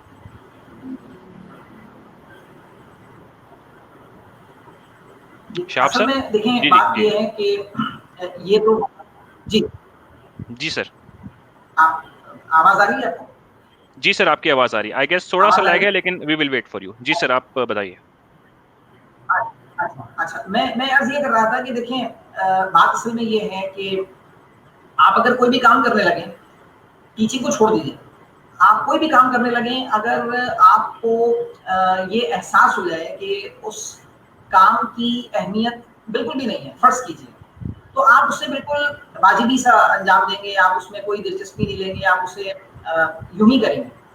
लेकिन अगर आपको ये अंदाजा हो जाए कि इस काम की अहमियत कितनी है, तो जिस कदर आप उस काम की अहमियत को रियलाइज करते हैं, आप उसमें उतना ही इनपुट देते हैं, आप उसे उतनी ही मेहनत के साथ अंजाम देते हैं। मैं सिर्फ एक अल्लामा इकबाल का एक बड़ा मशहूर शेर है उस्ताद के मुताल्लिक़, वो मैं सुनाता हूँ आपको कि शेख मकतब है एक इमारतगर, उसकी सनत है रूह इंसानी। जो पढ़ाने वाला है वो दरअसल एक इमारत की तामीर करने वाला है, और उसकी जो प्रोडक्ट है, उसकी प्रोडक्ट कोई आम चीज नहीं है, उसकी प्रोडक्ट इंसान की रूह है, सोल ऑफ द ह्यूमन। तो वो कोई प्रोजेक्ट नहीं बना रहा, वो कोई प्रोडक्ट नहीं बना रहा, वो कोई कंप्यूटर नहीं बना रहा, वो कोई मशीन। अनफॉर्चुनेटली हमारे यहाँ का निज़ाम तालीम, वो जिस तरह से इकबाल ने कहा था ना कि ये अहले कलीसा का निज़ाम तालीम एक साजिश है फ़कत दीन और मुरब्बत के खिलाफ। हम जिस तरह के लोग पैदा कर रहे हैं, हमारा निज़ाम तालीम जिस तरह के लोग पैदा कर रहे हैं, वो बुनियादी तौर पे पैसा कमाने की मशीन बना रहे हैं। हम वो अखलाकियात, वैल्यूज, नॉर्म्स जो हमारा हिस्सा थी, जो हमें बहैसियत एक उस्ताद अपने तालिब इल्मों में पैदा करनी चाहिए थी, हम उनसे खुद बेखबर हैं, तो हम अपने तालिब इल्मों में क्या पैदा करेंगे? तो अल्लामा इकबाल ने ये कहा कि भाई उस्ताद जो है उसका काम बहुत संगीन और बहुत अहम तरीन काम है उसका। कौमों को ना डॉक्टर तब्दील कर सकते हैं, ना लीडर तब्दील कर सकते हैं, ना इंजीनियर तब्दील कर सकते हैं। कौम की डायरेक्शन अगर कोई सेट कर सकता है तो वो एक उस्ताद है जो कौम की डायरेक्शन को सेट कर सकता है। तो अगर आप किसी उस्ताद को ये बात समझा दें कि देखो तुम्हारा काम कितना अहम है, कि तुम्हारी प्रोडक्ट जो है ना वो कोई आम चीज नहीं है, तुम्हारी प्रोडक्ट एक इंसान की रूह है, और फिर उसको ये समझाएं कि देखो actions speak louder than words. तुम जो बात कहोगे कि आपको ये करना चाहिए, वो शायद तालिब इल्म इतनी अच्छी तरीके से ना कर सके जितना आप उसके सामने कुछ करके दिखाएंगे तो वो उस काम को कर सकेगा। अगर आप क्लास में पंक्चुअल नहीं है, अगर आप क्लास में लेट जा रहे हैं और आप क्लास में आधा घंटा खड़े होकर वक्त की अहमियत पर तकरीर कर रहे हैं, तो it's a waste of time. अगर आप अपना काम दयानतदारी से नहीं कर रहे, अगर आप बच्चे के सवाल के ऊपर चरागपा हो जाते हैं, मैं आमतौर पर असातिज़ा को भी समझाता हूँ कि देखो अगर तुम किसी सवाल के ऊपर गुस्सा हो जाते हो ना, इसका मतलब है कि तुम्हें वो चीज समझ में नहीं आएगी। तो अगर आप दयानतदारी से बच्चे को पढ़ाएंगे तो आप ऑटोमेटिकली उसके अंदर कम से कम ये दो चीजें तो पैदा कर ही देंगे ना, कि आप कहेंगे कि हाँ भाई वक्त पर आना जरूरी है, वक्त की पाबंदी जरूरी है, और अपने काम को दयानतदारी से करना जरूरी है, और दूसरों के साथ नरमी के साथ पेश आना जरूरी है। दूसरा गलती कर सकता है, उसको माफ कर देना जरूरी है। तो ये दो तीन चीजें तो आप कम से कम अपने तालिब इल्म को अपने एक्शन से सिखा सकते हैं। तो वो मेरे ख्याल में अगर ये तीन चार चीजें ही आप तालिब इल्मों में पैदा कर दें तो मैं समझता हूँ बहुत बड़ी कामयाबी होगी एक उस्ताद के लिए। माशाल्लाह सर। लेकिन सर इसके अलावा जो नॉन टीचिंग टॉपिक्स होते हैं, जो पर्सनालिटी बेस्ड टॉपिक्स होते हैं, मैंने देखा है सर आप दोनों उसमें भी काफी वर्क करते हैं। मतलब ऐसा नहीं कि आप सिर्फ टीचिंग कर रहे हैं तो सिर्फ टेक्निकल बातों पे कर रहे हैं, बल्कि बाकायदा एक काम हुआ होता है। आप वाकयात लेकर आते हैं, आप किस्से लेकर आते हैं, आप समझाने की कोशिश करते हैं, आप लोग एग्जाम्पल देते हैं इंटरपर्सनल स्किल्स की, ह्यूमंस की, कि आगे किस तरह से बढ़ना है। तो सर आप ये समझते हैं कि इक्वल टाइम लाजमी है इस तरह की चीज पढ़ना भी टीचर को, चाहे वो टेक्निकली टीचर क्यों ना हो, लेकिन वो जो नॉन टेक्निकल चीज है जिससे ह्यूमन डेवलपमेंट है, ह्यूमन रिसोर्स की डेवलपमेंट है, उस बच्चे का सोचने का नजरिया है, बच्चे का उठने बैठने का नजरिया है, बच्चे का बात करने का नजरिया है, उस पर भी इक्वलेंट टाइम देते हैं सर आप, शाह सर? हाँ देखिए, बिल्कुल। ये देखिए, मैंने तो जब मैंने पढ़ाना शुरू किया, एक सीनियर थे, उन्होंने मुझसे ये बात कही, उन्होंने कहा कि if you have decided to adopt this profession, तो बस एक बात याद रखो कि you will have to read a lot. तुम्हें जो है वो बहुत कुछ पढ़ना होगा, और सिर्फ ये नहीं कि तुम्हें अपनी जो किताबें हैं सिलेबस की और करिकुलम की सिर्फ उन्हें पढ़ना होगा, बल्कि तुम्हें अपना होराइजन बहुत बड़ा करना होगा, तुम्हें अपना स्पैन बहुत बड़ा करना होगा, तुम्हें हर चीज को पढ़ना होगा। और ये बात बिल्कुल दुरुस्त है कि अगर आपका मुताल्ला वसी नहीं है, अगर आपको पढ़ने का शौक नहीं है, तो आप फेल हो जाएंगे उन टेक्निकल टॉपिक्स को जिंदगी के साथ रिलेट करने में। देखिए, जब आपका मुताल्ला वसी होता है ना, जब आप ज्यादा पढ़ते हैं और जब आप ज्यादा सोचते हैं, फिक्र करते हैं, तो आप ऑटोमेटिकली खुदा की जात आपकी ये मदद करती है कि आप टेक्निकल टॉपिक्स को, टेक्निकल कॉन्सेप्ट्स को आप जिंदगी के साथ रिलेट करना शुरू करते हैं। And once you start relating those topics to real life, आप देखते हैं कि स्टूडेंट्स जो है उनके दिमाग में वो चीजें पेस्ट होना शुरू हो जाती हैं, तो आप उनको बताना शुरू करते हैं। मतलब मेरा तो जाहिर है कि ये ईमान है कि जो भी नॉलेज है, जितना भी इल्म है, वो सब का सब अल्टीमेटली खुदा ताला की जात की तरफ इंसान को लेकर जाता है। तो अगर आप वो पॉइंटर्स उनको क्लास में देना शुरू कर दें और आप उन्हें बताना शुरू कर दें कि देखो ये इल्म जो है ये दरअसल एक अल्टीमेट रियलिटी की तरफ पॉइंट कर रहा है, और किस तरह पॉइंट कर रहा है, सिर्फ 10 सेकंड या 15 सेकंड के लिए आप उस चीज को इंट्रोड्यूस करें, उससे ज्यादा क्लास का वक्त जो है वो आपको नहीं लेना चाहिए। तो मेरे ख्याल में वो जिस तरह किसी ने एक बात कही थी, मुझे कोटेशन एक याद है, उसने बहुत अच्छी बात कही थी। उसने कहा था कि whenever you introduce a moral lesson, late it B brief. ऐसा ना हो कि आप मॉरल लेसन इंट्रोड्यूस करें और पूरी क्लास जो है उसका टाइम जो है वो बर्बाद कर दें, ये ना करें। तो मेरे ख्याल में थोड़ा सा ब्रीफली आप उसको इंट्रोड्यूस करें and then let it be food for thought for the students. ठीक है सर। अच्छा सर, सभी साहब से सेम सवाल करूंगा सर। मैं वैसे जब आपसे पढ़ना स्टार्ट किया तो पहली मर्तबा फॉरवर्ड मैसेज आना शुरू है। अच्छा, वो फॉरवर्ड मैसेज लतीफ़े नहीं थे, वो आपकी तरफ से आ रहे थे, कोई कोट्स आ रहा है, कोई कुछ आ रहा है जो कि पर्सनल डेवलपमेंट से रिलेटेड है। उस बंदे के बारे में मैं जान गया जो दुनिया में कहीं बैठा था, जो आपने रिसर्च किया और मुझे उसको बताना शुरू कर दिया। तो ये मेरे लिए बड़ा डिफरेंट एक्सपीरियंस था जब आपने पढ़ना शुरू किया। तो अगेन सेम सवाल आपसे सर, मेंटरिंग के लिए नॉन टेक्निकल चीजों को पढ़ाने के लिए साथ साथ सर कितनी मेहनत करनी चाहिए और क्या करते रहे सर आप? देखें, हाँ असद, जहाँ तक बात है, शाह तहजीब साहब ने जो उर्दू का एक शेर सुनाया अल्लामा इकबाल का, उसको यानी teachers are nation builders and we should continue to strive for building the nation builders. So this is the crux of everything. अब बादब बानसीब बेअदब बेनसीब, जब तक हम अदब से दूर होंगे, हम लिटरेचर नहीं पढ़ेंगे, हम अदब को नहीं पढ़ेंगे। शाह साहब के बाद मेरी बहुत सारी किताबें हैं जो इन्होंने पढ़ के वापस करनी थी और वो वापस नहीं की इन्होंने। अब तो मैंने किया यह है कि जब किताब खरीदता हूँ तो 2 खरीदता हूँ। शाह साहब, आपको आवाज़ आ रही है? और मैं करता यह हूँ कि एक शाह साहब को गिफ्ट कर देता हूँ और दूसरी अपने घर लेके जाता हूँ, तो ये मलाल ख़त्म हो जाता है कि वो किताब वापस आनी है। तो ये हम पहले मैं यही करता था कि शाह साहब को मैंने कहा सर आपने वो किताब पढ़ी है? शाह साहब ने कहा नहीं पढ़ी। तो मेरी ये पीछे अलमारी में मुझे रखी हुई अपनी कुछ किताबें नज़र आ रही हैं। तो फिर मुझे अंदाज़ा हुआ कि फिर अच्छा शाह साहब ने मुझे बताया, कहने लगे कि भाई बेवकूफ़ इंसान वो है जो किसी को किताब पढ़ने के लिए दे और जो पढ़ के वापस कर दे वो उससे बड़ा बेवकूफ़ है। तो मुझे ये बात समझ में आ गई। तो खैर अब मैं जब भी किताब खरीदता हूँ तो मैं 2 खरीदता हूँ और एक शाह साहब को देता हूँ और एक अपने पास रखता हूँ। खैर, तो बग़ैर अदब के और बग़ैर लिटरेचर के, बग़ैर तहज़ीब के आपकी टीचिंग, आपकी तरबियत का एलिमेंट ज़ीरो है। अच्छा, दिस इज़ मतलब मुझे ये पता है ना, मैंने हर क्लास में एक, अगर मेरे पास 16 लेक्चर्स हैं या 48 लेक्चर्स हैं तो मैंने 48 मैसेजेस प्रिपेयर किए हुए हैं। इनिशियल ईयर्स में वो मुझे एक स्टूडेंट ने याद भी दिलाया था कि मैं कुछ लेटर्स भी डिस्ट्रीब्यूट करता था, उन सब के पीछे एक मैसेज होता था। और फिर वक्त के साथ मुझे एहसास हुआ कि मुझे बाद में वो किसी ने क्लास से चुन के ला के दिए तो मुझे दुख भी हुआ कि मैं फ़ोटोकॉपी अपने खर्चे पे करा के लेकर आता हूँ और बच्चे इसको फेंक के चले जाते हैं। तो मैंने फिर उसको बांटना छोड़ दिया। लेकिन शायद अरसलान सईद या किसी ने फेसबुक पे शेयर करके मुझे दोबारा उकसाया था कि सर इसको कंटिन्यू करें, तो मैंने अब दोबारा शुरू कर दिया। तो टीचर के primary responsibility is grooming the students और हम सब कोशिश कर रहे हैं। मुझे मैडम नीलोफर का कमेंट देख के खुशी हो रही है। उन्होंने madam thank you very much for joining the session, it's pleasure having you here, thank you very much. माशाल्लाह। आपकी दुआएं हैं कि हम दोनों यहाँ बैठे हुए हैं, या आपकी दुआएं और आपका पढ़ाया हुआ है कि आपके 2 शागिर्द यहाँ बैठे हुए हैं? जी बिल्कुल सर। 3 शागिर्द सर, मैं भी हूँ। अच्छा सर, आपने भी मैडम नीलोफर से पढ़ा है? जी बिल्कुल पढ़ा सर, मैं मैडम आपके 3 शागिर्द जहाँ बैठे हुए हैं, जी जी, तो इधर अगर आप किसी तरीके से ज्वाइन कर सकती होती तो कितना अच्छा होता। खाली हमारे सरों पे हाथ रख देती। इंशाल्लाह। इंशाल्लाह सर। अच्छा सर, आगे मूव करते हैं, टाइम भी हो रहा है, लेकिन मैं चाहूंगा कि आप हमारे साथ मौजूद रहें और हम जितना हम टाइम आपके साथ स्पेंड कर सकें हम कर सकें। नेक्स्ट टॉपिक है sir, teaching in the post Covid scenario. बहुत ही एक डिफरेंट वर्ल्ड नजर आई, और ये भी निकला कि बहुत सारे टूल्स भी हमें दिखे, और एक तरह से जिद्दत की तरफ हम लोग आगे बढ़े भी इसमें। लेकिन प्रैक्टिकली क्या चीजें थी जो आप लोगों ने रियलाइज की, जो आपने देखी, और किस तरह से इसको कूप अप किया सर?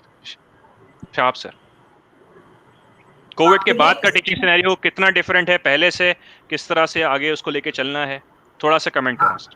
जी, असल में देखिए बात ये है कि जब हम ऑनलाइन पढ़ाते हैं और इसको मैं एक लाइटर नोट पर मैं इसको इस तरह कहता हूँ कि ये बुनियादी तौर पर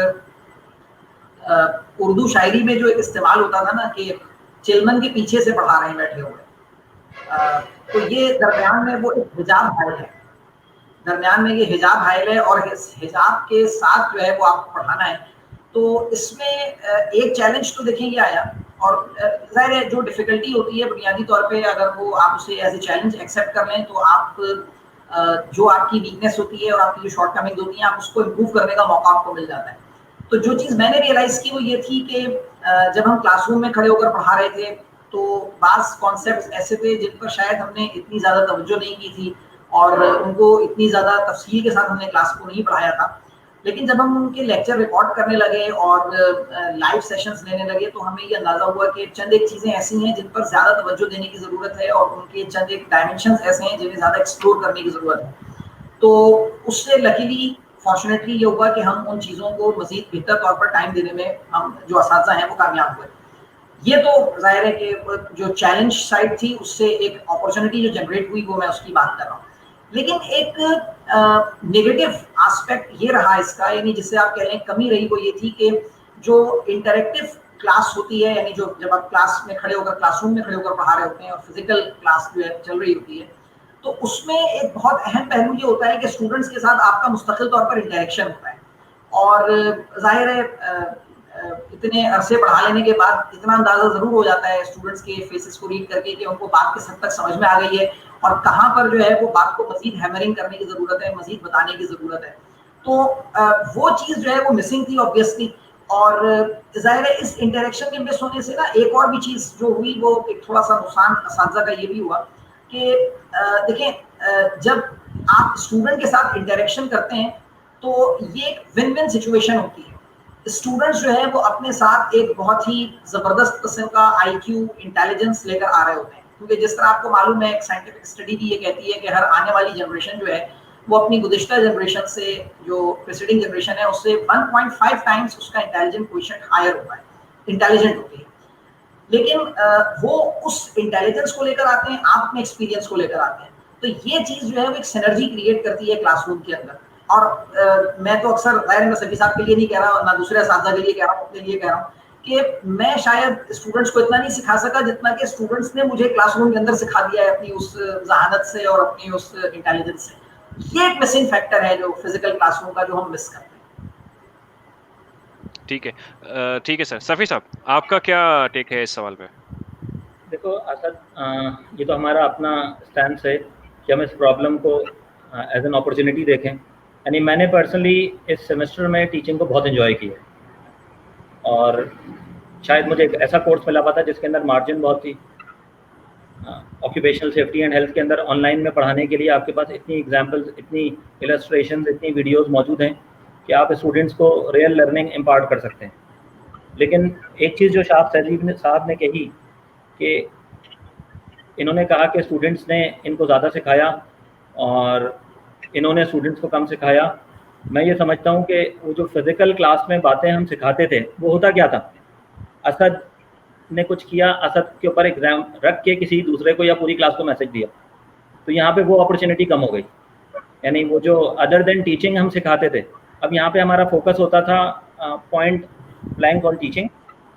बीच में ठीक है, मैंने जैसे ऑक्यूपेशनल सेफ्टी एंड हेल्थ के अंदर बच्चों को बताया कि खाली सुबहान अल्लज़ी सख़र लना हाज़ा वमा कुन्ना लहू मुक़रिनीन व इन्ना इला रब्बिना लमुनक़लिबून पढ़ लेने से ठीक है, ये सेफ्टी के लिए ज़रूरी है, लेकिन सीट बेल्ट फिर भी लगानी है। आयतल कुर्सी पढ़ लेने से आप महफूज हो गए, लेकिन सीट बेल्ट फिर भी लगानी है। तो मैंने इस तरीके से जितना एग्जाम्पल्स को यूज़ करके ये अपने टॉपिक के अंदर वो अदर लर्निंग ऐड करने की कोशिश की, लेकिन वो जो तुम लोगों के साथ या दीगर बैचेस के साथ फिजिकल क्लासेस में इंसान बनाने की कोशिश थी, वो थोड़ी सी कम रही। Otherwise it's a wonderful opportunity. ठीक है सर। अच्छा, ऑडियंस से मैं कहूँगा कि एक लास्ट टॉपिक की तरफ हम लोग आगे मूव कर रहे हैं, उसके बाद हम क्वेश्चन आंसर्स लेंगे। तो अभी वक्त है, आप लोग अपने क्वेश्चंस कमेंट में लिखें, हमारे पास सामने आ रहे हैं, तो बारी बारी में इंशाल्लाह ताला क्वेश्चंस भी लेते रहूँगा। तो right now is a time that you start typing your questions, और इंशाल्लाह ताला हम उसको लाइव लेंगे सर। ठीक है सर, आगे बढ़ते हैं सर मजीद इस पे। Before we end the session या क्लोजिंग की तरफ जाएं, let's talk about specifically to Safi साहब. What I see is माशाल्लाह कि आप शुरू से मतलब ड्यूरिंग द टाइम जब आप मेरे टीचर थे, उस वक्त भी मैंने देखा कि काफ़ी इंगेज थे टुवर्ड्स फिलैंथ्रोपी। तो अल हिकमा फाउंडेशन है सर आपकी, इसके बारे में कुछ बताएंगे सर?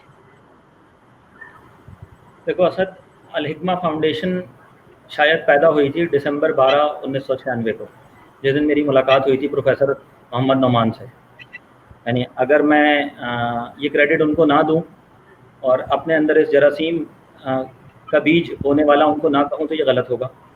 यहाँ मैडम नीलोफर इस चैट थ्रेड में मौजूद हैं, इस सेशन को लाइव सुन रही हैं, तो मेरी बात को सेकंड करेंगी। और नौमान साहब मरहूम ने जो सोच ऐड की, जो कि ये उनके साथ में human right commission of Pakistan के ऑफिस जाया करता था, 97 से लेके 2017 तक मेरा ईद के दिन का दस्तूर रहा कि ईद के दिन ईद की नमाज़ पढ़ के मैं ईदी विलेज जाता था, ईदी चाइल्ड हूँ। और उसके अलावा फिर नौमान साहब ने कहा कि जी अगर आपने कुछ करना है तो लोगों की सोच बदलनी है, सोच के लिए ग्रास रूट लेवल पे जाना है। तो अल हिकमा फाउंडेशन का पहला प्रैक्टिकल स्टेप उठा था 2004 में, जो कि एक एजुकेशनल सेटअप स्टार्ट हुआ था। 2007 में नौमान साहब के बार बार की ज़िद और उकसाने पे पीरज़ादा कासिम रज़ा सिद्दीकी उस ज़माने में जामिया कराची के वाइस चांसलर हुआ करते थे, उनके लॉन में कम अज़ कम हमने 2-2 घंटे की 6 मीटिंग्स की थी, और फिर हमने एक स्कूल शुरू किया था। देन फिर उसके बाद कहिए कि 96 के बाद आज दिन तक पाकिस्तान में कोई ज़मीनी या आसमानी आफत आई है, तो मैं खुशकिस्मत रहा हूँ कि उसमें मैंने खाली दिल से बैठ के उनके लिए दुआ नहीं की है, फिज़िकली जाके कंट्रीब्यूट किया है। वो अर्थक्वेक को 2005 का, ये 2010 का फ़ोटो है, इसमें आपका एक बैचमेट दानिश ज़हूर खान भी आपको नज़र आ रहा है। ये अभी रिसेंटली हमारे बैच ने कुछ पैसे कंट्रीब्यूट करके एनईडी के वो स्टूडेंट्स जिनकी ऑनलाइन पढ़ाई शुरू नहीं हो पाई थी बिकॉज ऑफ लैपटॉप्स, उनको लैपटॉप गिफ्ट किए थे। ये थर एजुकेशनल फेस्टिवल का फ़ोटो है जहाँ मैं गेस्ट ऑफ ऑनर था। ये ईदी विलेज जहाँ मैं हर साल ईद का दिन वहाँ मनाता हूँ। और ये शांगला और शाहपुर का फ़ोटो है जहाँ हमने फ्लड के बाद रिलीफ का काम किया था। तो अल्हम्दुलिल्लाह वो IDPs ऑफ सवात हों, सवात ऑपरेशन के बाद, या ऑपरेशन ज़र्द बे अज़ब के बाद मीर अली, मीरान शाह, डेरा आदम खेल, बन्नू के इलाके हों। मैं वो इलाकों के नाम इसलिए ले रहा हूँ क्योंकि वो बड़े डिफ़िकल्ट इलाके हैं, वहाँ काम करना आसान नहीं है। फिर कोविड के दिनों में अभी जो हमने कहिए कि 18 मार्च को हमारे बैच ने एक हिम्मत का मुजाहिरा किया। हमारे बैच के सारे लोगों ने व्हाट्सएप ग्रुप के ऊपर एक डिसीजन लिया कि जी हमने राशन तकसीम करना है फॉर डेली वेजर्स, और हमने तकरीबन 60 मिलियन रुपीज़ का राशन डिस्ट्रीब्यूट किया। अच्छा, मैंने अभी during covid time sir, covid time में 60 मिलियन रुपीज़ का राशन डिस्ट्रीब्यूट हुआ to daily wagers and press families, जिनमें से एग्जैक्टली 68% यानी 40.8 मिलियन रुपीज़ इज फ्रॉम एनएडियंस। 40.8 मिलियन रुपीज़ इज फ्रॉम एनएडियंस, जिसमें VC साहब यानी डॉक्टर सरोज लोधी की बहुत बड़ी कंट्रीब्यूशन है, यानी around 17 million is from through his reference, rest from my students जिनको मैंने पढ़ाया था, जो मेरे पास फेसबुक पे मौजूद थे, उनको मैंने पर्सनल मैसेजेस भेजे and it was a wonderful opportunity. यानी बहुत सारे लोग इस वक्त डिप्रेशन और डेस्परेशन का शिकार थे। हमने इसी एरा में 60 मिलियन का राशन डिस्ट्रीब्यूट किया। एनईडी के वो जो नॉन एनईडी एम्प्लॉयज़ हैं, कैंटीन के मुलाजमीन जितने हैं और फोटोकॉपी की दुकानों पे जो लोग काम करते हैं, हम एनईडी के मुलाजमीन को तो तनख्वाह मिल रही है, इन मुलाजमीन को तनख्वाह नहीं मिल रही है। तो VC साहब के कुछ सीनियर बैचमेट्स ने, सोहेल बशीर साहब ने और दीगर लोगों ने एक फ़ंड पूल किया, जिससे अभी तक हम 3 इंस्टॉलमेंट्स स्ट्राइपेंट्स मंथली 10,000 रुपये ईच का एनईडी के 96 कैंटीन एंड फोटोकॉपी वर्कर्स में डिस्ट्रीब्यूट कर चुके हैं। तकरीबन 10 लाख रुपए के लैपटॉप डिस्ट्रीब्यूट हो चुके हैं। तो ये कि अल हिकमा फाउंडेशन इज़ अल्हम्दुलिल्लाह डूइंग इट्स जॉब परफेक्टली। अब हम दुआ कर रहे हैं, हमने एक कोशिश भी की है, उम्मीद है कि 2022 में हमने एक प्लॉट ले लिया था जिसके ऊपर सुरजानी में हम एक फुल फ्री स्कूल की फाउंडेशन डालने वाले हैं। तो आई बिलीव कि जिस तरीके से एनएडीएम्स ने मेरे प्रीवियस तमाम इनिशिएटिव्स को सपोर्ट किया है, वो फ्यूचर में भी इस इनिशिएटिव को सपोर्ट करेंगे। और सपोर्ट क्या है, हर स्टूडेंट ने, हर एनएडीएम ने एक बच्चे को गोद लेना है, जिसकी मंथली जो हमने एस्टिमेट की है एक्सपेंडिचर होगा 2000 रुपये।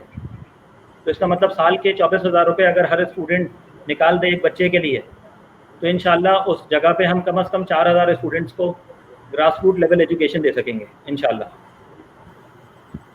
ठीक है, तो ऑडियंस में जितने भी इंजीनियर सुन रहे हैं, I believe we should step up और we should connect with mister Safi Ahmed Zakai sir. Facebook के थ्रू आपसे कनेक्ट किया जा सकता है इंशाल्लाह। Anybody is welcome. बेहतरीन सर। अच्छा सर, अब कुछ सवालात की तरफ जाते हैं। Let me take a question from the audience. Question is, should the recruitment eligibility of a subject teacher and mentor is same? Glad to revisit my dearest teacher. Shahab sir. Question जरा repeat करेंगे, क्या फरमाएं? थोड़ा सा, हाँ screen पे दिख रहा है ऐसा, should the recruitment eligibility of a subject teacher and mentor is the same? By the way, mentor कोई एक specific post नहीं होती। इसको सवालों कुछ ऐसे कर लेते हैं कि सर ड्यूरिंग रिक्रूटमेंट जो है वो टीचर को उस तरह भी जांचना चाहिए कि वो क्या मेंटर भी बन सकता है या बना सकता है बच्चों को। आप ये समझते हैं? जी सर। नहीं, ये तो देखें, इसमें कोई दूसरी राय नहीं है कि सिर्फ सब्जेक्ट नॉलेज जो है वो किसी टीचर के लिए ज़रूरी नहीं है। वरना आप ये देखें कि हर क्लास का जो पोजीशन होल्डर होता वो एक अच्छा टीचर बन जाता। तो टीचर जो है, जिस तरह मैंने अभी इकबाल के शेर से भी बात को समझाने की कोशिश की है, वो एक मुकम्मल पैकेज होता है। वो दरअसल आपकी पर्सनैलिटी बिल्ड करने वाला एक शख्स होता है। तो उसके पर्सनैलिटी ट्रेट्स जो हैं वो तो बहुत ही प्रोफाउंड और ज़बरदस्त नौइयत के होने चाहिए।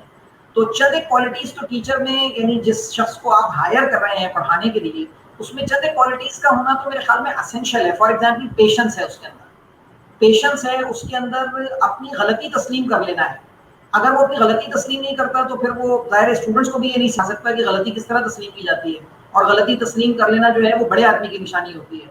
तो ये चंद एक चीज़ें हैं। ये ऑब्वियसली ये बहुत अच्छा सवाल है कि सिर्फ सब्जेक्ट नॉलेज जो है दैट इज़ नॉट रिक्वायर्ड। जो ज़्यादा रिक्वायर्ड है वो ऑब्वियसली पर्सनैलिटी ट्रेट्स हैं, लाजमी तौर पर। ठीक है सर। सफ़ी साहब जी, ऑब्वियसली मेरे ख्याल से आपने नॉन वर्बल बहुत सारी चीज़ें सिखा रहे होते हैं। जैसे अभी मैं ऑनलाइन टीचिंग के अंदर वो जो टाइम है, क्योंकि लोग मुझे अभी यहाँ पे मैंने देखा कमेंट के अंदर बहुत सारे लोगों को मेरे टाइमिंग्स याद हैं कि मैंने क्लास में 2 मिनट पहले पहुँचना है और इधर घड़ी ने टाइम पूरा दिखाया, मेरी अटेंडेंस शुरू होनी है और क्लास को मैंने पूरा टाइम लेना है। तो ये नॉन वर्बल कम्युनिकेशन है। आप अपने तौर तरीक़ों से, अपनी रवैये से, अपने मुखातिब करने के अंदाज से स्टूडेंट्स को बहुत कुछ सिखा रहे हो। तो एनएडी ऑब्वियसली, अब एनएडी ने एक अच्छा काम किया है कि इनिशियल लेक्चरर अपॉइंटमेंट के अंदर बाकायदा उनसे कुछ बोर्ड पे पढ़वा के देखते हैं। सिलेक्शन रूम के अंदर, सिलेक्शन बोर्ड के अंदर बाकायदा बोर्ड रखवाया जाता है। और जो पिछले 3 या 4 सिलेक्शन बोर्ड्स हुए उनके अंदर मुझे कुछ ऑब्जर्वेशंस का मौका मिला, तो उन्होंने उनकी सब्जेक्ट नॉलेज जानने के बजाय उनकी मतलब जनरल नॉलेज को टटोला, उनके अदब को टटोला, उनसे कोई शेर सुना मिर्ज़ा गालिब का। और लोगों को बड़े अफसोस की बात है कि वो शॉर्टलिस्ट तो होकर आ गए थे सीजीपीए की बेसिस पे, लेकिन उनको गालिब और इकबाल के शेर का डिफरेंस नहीं पता था। तो इस तरीके की चीज़ें मेरे ख्याल से सिलेक्शन बोर्ड ने भी कंसिडर करनी शुरू कर दी हैं। ठीक है सर, नेक्स्ट क्वेश्चन पे जाते हैं। ठीक है sir, next question Shahab sir. Question is, what will be your one top advice for present aspiring teachers for delivering one step better than your respective selves? आपसे भी बढ़कर अगर कोई बड़ा टीचर बनना चाहता है तो उसको क्या करना चाहिए सर? देखिए, ये तो खैर जो सवाल किया गया है अगेन बहुत अच्छा सवाल है। मुझे पूरा ट्रस्ट और कॉन्फिडेंस है कि जो हमारी यूथ है और जो हमारे यंगस्टर्स हैं वो उनमें अक्सरियत उन लोगों की है जो सोचते हैं, जो खाली जो है वो ब्लाइंडली चीज़ों को फॉलो नहीं करते। तो देखें, एक टीचर की मैं आपको बताऊँ, मैं अक्सर अपने जो मेरे कलीग्स हैं, ज़ाहिर है मैं आप मेरे सफ़ेद बालों से अंदाज़ा लगाएं कि मैं किस कदर ज़ाहिर है कि उम्र के किस हिस्से में हूँ। तो जितने भी मेरे कलीग्स जो मेरे साथ पढ़ा रहे हैं वो तकरीबन सब के सब मेरे स्टूडेंट्स रहे हैं। तो जब उनकी तारीफ होती है, जब उनको अप्रिशिएट किया जाता है, जब लोग जाहिर है कि उनको बहुत हाई रेट कर रहे होते हैं, तो मुझे बहुत खुशी हो रही होती है। मैं आपको बताऊं, मैं यूनिवर्सिटी इलेक्ट्रॉनिक डिपार्टमेंट की मैं बता रहा हूँ, मिसाल दे रहा हूँ कि मैं वहाँ से शायद पहली या दूसरी क्लास लेकर निकला और वहाँ से जो है वो एक बच्चा मेरे पीछे भागता हुआ आया और उसने मुझसे कहा कि सर आप जो है क्या मिस जरीन के भाई हैं? मिस जरीन जो है वो हमारे असिस्टेंट प्रोफेसर हैं हमारे डिपार्टमेंट के अंदर। तो मैंने कहा नहीं, मैं उनका भाई तो नहीं हूँ, आप खैरियत क्यों पूछ रहे हैं? तो कहने लगा कि आप बिल्कुल उन्हीं की तरह पढ़ाते हैं। तो जरीन बहुत जूनियर है, जाहिर है मेरी स्टूडेंट रही है।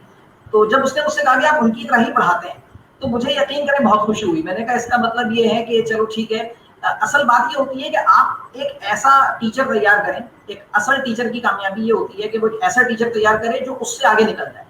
और आप देखें जिंदगी में माँ बाप और असातिज़ा के अलावा कोई दूसरी और शख्सियात ऐसी नहीं होती जो अपने बच्चों को अपने से आगे निकलता हुआ देखकर खुश होती हैं।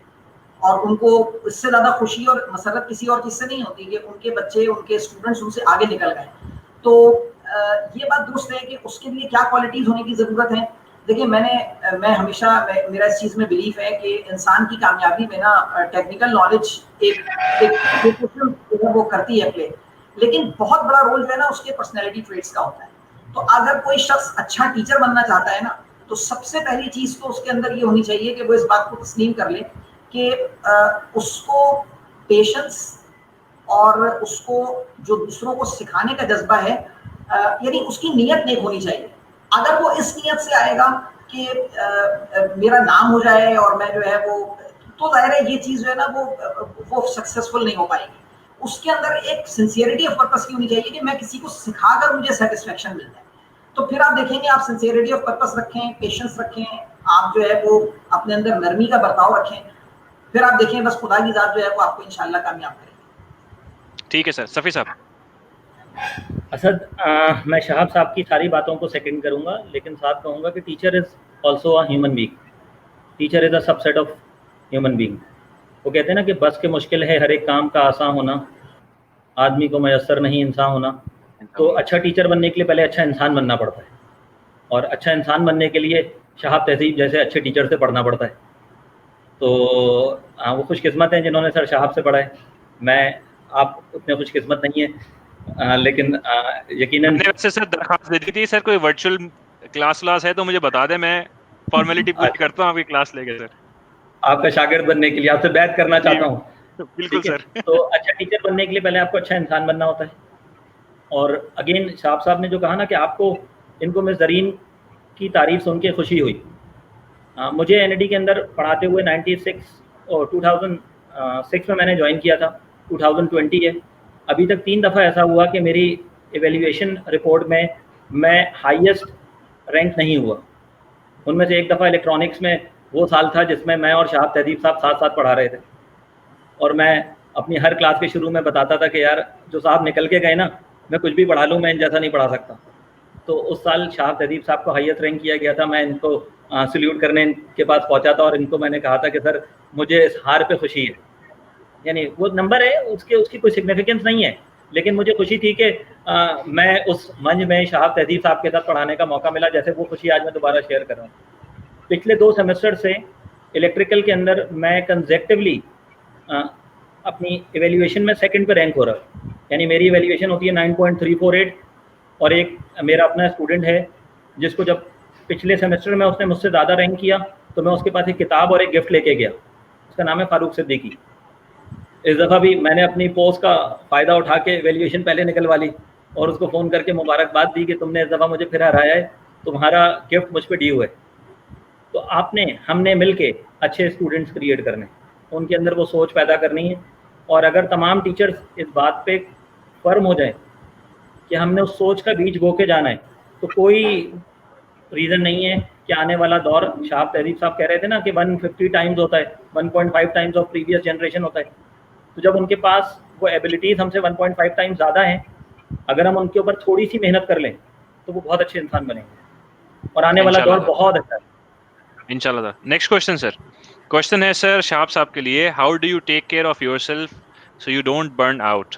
Because I have never seen sir in rage or yelling at someone in 4 years. Shahab साहब, मैं गुस्सा नहीं करते बिल्कुल भी सुन आप? नहीं सका, मैं इसको पढ़ रहा हूँ। हाँ बिल्कुल सवाल ये है कि बिल्कुल गुस्सा नहीं करते सर, कैसे कर लेते हैं ऐसे? नहीं गुस्सा, देखिए गुस्सा तो आता है, बहरहाल ऐसी बात नहीं है, गुस्सा तो आता है, इंसान होने के नाते गुस्सा जरूर आता है। जाहिरन गुस्सा नहीं करते सर। नहीं, लेकिन नहीं, मैं बताता हूँ। देखिए असल बात ये है कि मेरी वालिदा ने मुझे एक चीज सिखाई थी, और उन्होंने ये बताया था कि देखो ये तो मतलब बिल्कुल गैर इंसानी बात है कि किसी शख्स को कोई बात बुरी ना लगे। हर इंसान को कोई ना कोई बात बुरी लगती है, लेकिन इजहार का तरीका मुख्तलिफ हो सकता है। एक शख्स जो है वो, उसको कोई बात बुरी लगती है और वो चीखना चिल्लाना शुरू कर देता है, और एक शख्स है जिसे कोई बात बुरी लगती है तो वो खामोशी इख्तियार करता है। तो ये तुम्हारे ज़र्फ पर मुनस्सिर होगा कि तुम्हें अगर कोई चीज़ बुरी लगे तो तुम उसका इजहार कैसे करते हो।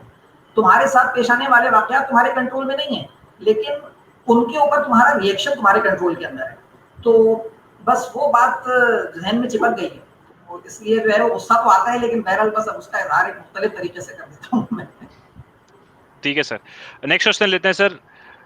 What you want to change in our education system sir? Safi साहब से मैं स्टार्ट करता हूँ सर, आप बताएं सर, उसके बाद मैं शाह साहब की तरफ जाता हूँ। Asad, first reserve then desire वाली बात है। हमें अपने स्टूडेंट्स को, हम अब असल में स्मार्ट जनरेशन जो आ रही है ना, ये चाहती है कि हर चीज़ को उंगली लगाई जाए और रिस्पॉन्स आ जाए।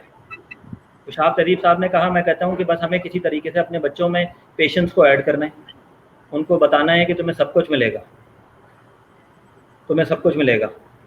सर ये बात सवाल एजुकेशन सिस्टम के लिए है सर। हाँ, मैं कह रहा हूँ कि हमें उन बच्चों को एजुकेशन सिस्टम के अंदर हमें पेशेंस को ऐड करना है, और बच्चों को ये रियलाइजेशन करानी है। मतलब इफ़ यू वांट, मतलब if the question is change in education system, तो obviously there is a lot due for change in education system. हमें पहले सोच बदलनी है। ये जो शाह तहदीब साहब ने बीच में कहा भी था कि वो जो मनी अर्न करने के लिए हम पढ़ रहे होते हैं ना, नौकर बनने के लिए पढ़ रहे होते हैं, पैसे कमाने के लिए पढ़ रहे होते हैं, इस सोच को बदलना है सबसे पहले। अगर हम इस सोच को बदलने में कामयाब हो गए तो फिर हमें और कुछ बदलने की ज़रूरत नहीं है, बाकी सब कुछ सही है। ठीक है सर। अच्छा सर, थोड़ा सा फास्ट चलूँ क्योंकि काफ़ी सवाल आ रहे हैं, तो नेक्स्ट क्वेश्चन शहाब साहब के लिए। सर काफ़ी लंबा सवाल है तो, लेकिन मैं पढ़ देता हूँ इसको। Sir you are a great inspiration to all of us. It's 2 AM where I am, maybe Australia में है शायद ये, and I came here only to watch this session. My question is that you command great respect from all of your students. How do you feel about it? कैसा feel करते हैं sir?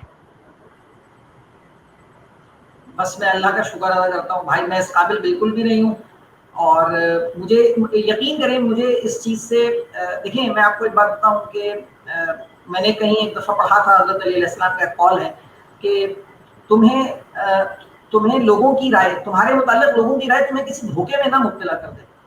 यानी लोग तुम्हारे मुताल्लिक एक राय कायम करते हैं तो तुम उससे किसी धोखे में ना मुब्तला हो जाना, क्योंकि तुम अपने आप को बहुत अच्छी तरह से जानते हो।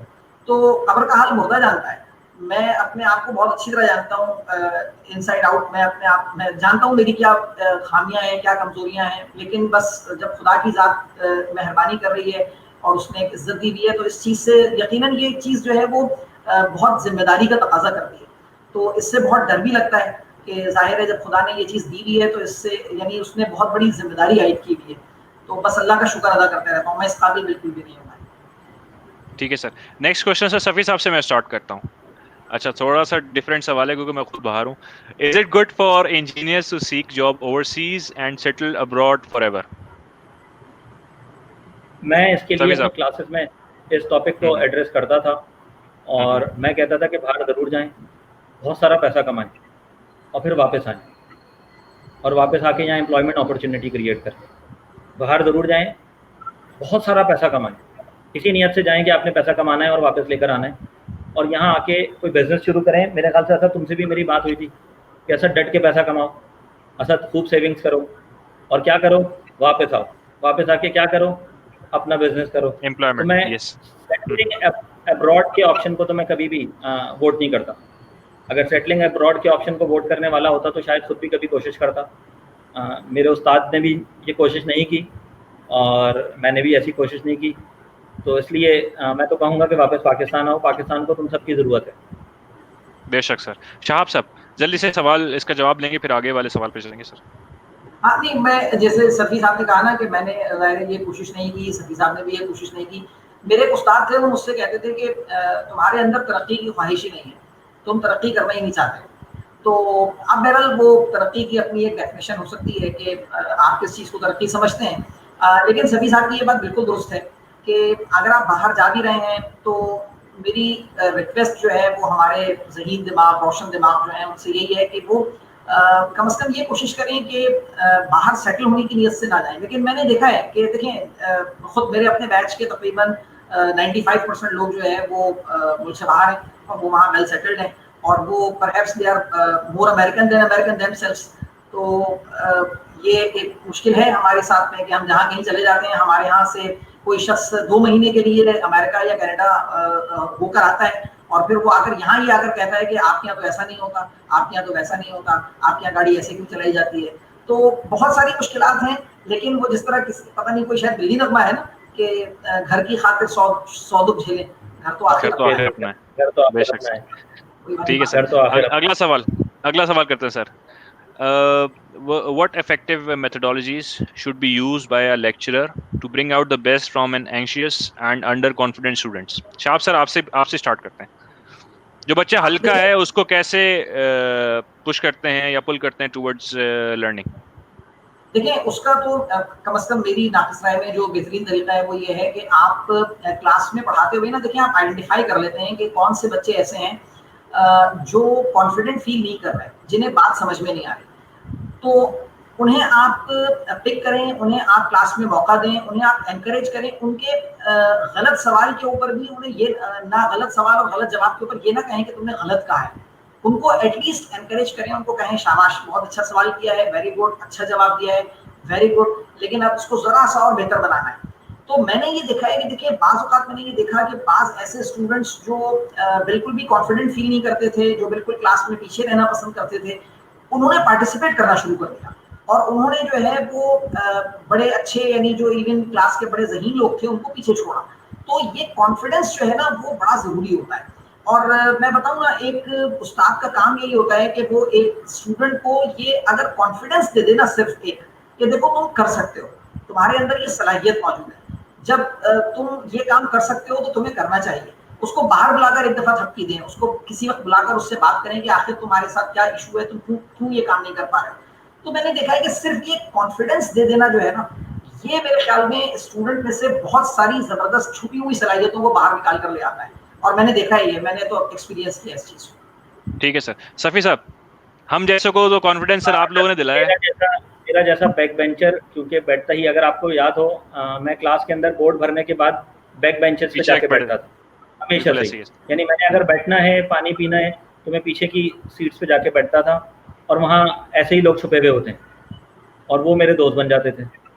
मैं उनकी कॉपीज़ में झांकता था। फिर अगर आपको याद हो तो मैं पूरी क्लास के अंदर रोम कर रहा होता हूँ, ये मैं कॉपी करता था मैडम मासूमा फातमी को। यानी बहुत सारे लोगों को बहुत बुरा लगता होगा कि मैं इतनी पतले पतले से गैप्स के अंदर घुस रहा हूँ और हर एक के रजिस्टर को चेक कर रहा हूँ कि वो काम कर रहा है कि नहीं कर रहा। तो जिसमें कॉन्फिडेंस की कमी थी उसके काम से पता लग जाता था कि उसके पास कुछ कमी है और मेरी कोशिश होती थी कि मैं अपने सवालों से उसके अंदर कॉन्फिडेंस लेकर आऊँ। अच्छा, मैं इसमें एक चीज़ ऐड करूँ, जब एनडी के अंदर हबीब मेट्रो बैंक की ब्रांच खुली थी तो पहले 4 साल के लिए उन्होंने अप्लाइड इकनॉमिक्स या इंजीनियरिंग इकनॉमिक्स के कोर्स के हाईएस्ट स्कोरर के लिए 50,000 का कैश अवार्ड रखा था, जो कलाम साहब ने स्पेशली रखवाया था। अच्छा, तो उनमें से 3 कॉन्वोकेशन जिन 4 स्टूडेंट्स को मिला, फॉर्चुनेटली चारों इलेक्ट्रिकल के स्टूडेंट्स थे, वो चारों अवार्ड मनी मेरे स्टूडेंट्स के पास गई। अच्छा, ऐसा नहीं है कि मैंने किसी की कॉपी को अनफेयर चेक किया हो, प्रैक्टिकली वो कॉपीज़ बाकायदा वो 50,000 देने से पहले उन कॉपीज़ को निकाल के दोबारा से देखा जाता था कि वाकई वो स्टूडेंट डिजर्व करता है कि नहीं करता। एक एडिशनल अवार्ड अगर कॉन्वोकेशन के स्टेज पे बुला के दिया जा रहा है, तो मुझे 3 कॉन्वोकेशंस मैंने अटेंड की थी। वो तीनों स्टूडेंट्स वो थे जिन्होंने first, second, third position holder नहीं थे, लेकिन मेरे सब्जेक्ट के मैक्सिमम स्कोर का अवार्ड उन्हें मिला था। उनमें से एक स्टूडेंट ऐसा भी था जो इनिशियल डेज में बहुत शाय था, घबराया हुआ था, शायद मुझे मेरे लिए वो रेबल बना हुआ था, लेकिन बाद में वही बैक बेंचर, वही KES होता हुआ बच्चा हाईएस्ट मार्क्स स्कोर करके 50,000 रुपये लेके घर गया था। ठीक है, ये टीचर का रोल है कि टीचर की आंखें खुली होनी चाहिए और उसकी नज़र सब पे होनी चाहिए। ठीक है सर, आगे बढ़ते हैं सर। नेक्स्ट सवाल काफी सारे सवाल हैं सर आज. Question for both the teachers. Do you think our universities need more professionals from the diversified industries as visiting faculty to catch up the gaps between what being taught and what is practiced among the advanced industries? Shahab sir, आपसे start करते हैं. हाँ नहीं, इसमें बेशक इसमें कोई शक नहीं है कि ऐसा होना चाहिए कि इंडस्ट्री से जो है वो लोगों को आना चाहिए और अपनी नॉलेज और एक्सपीरियंस जो है वो शेयर करना चाहिए.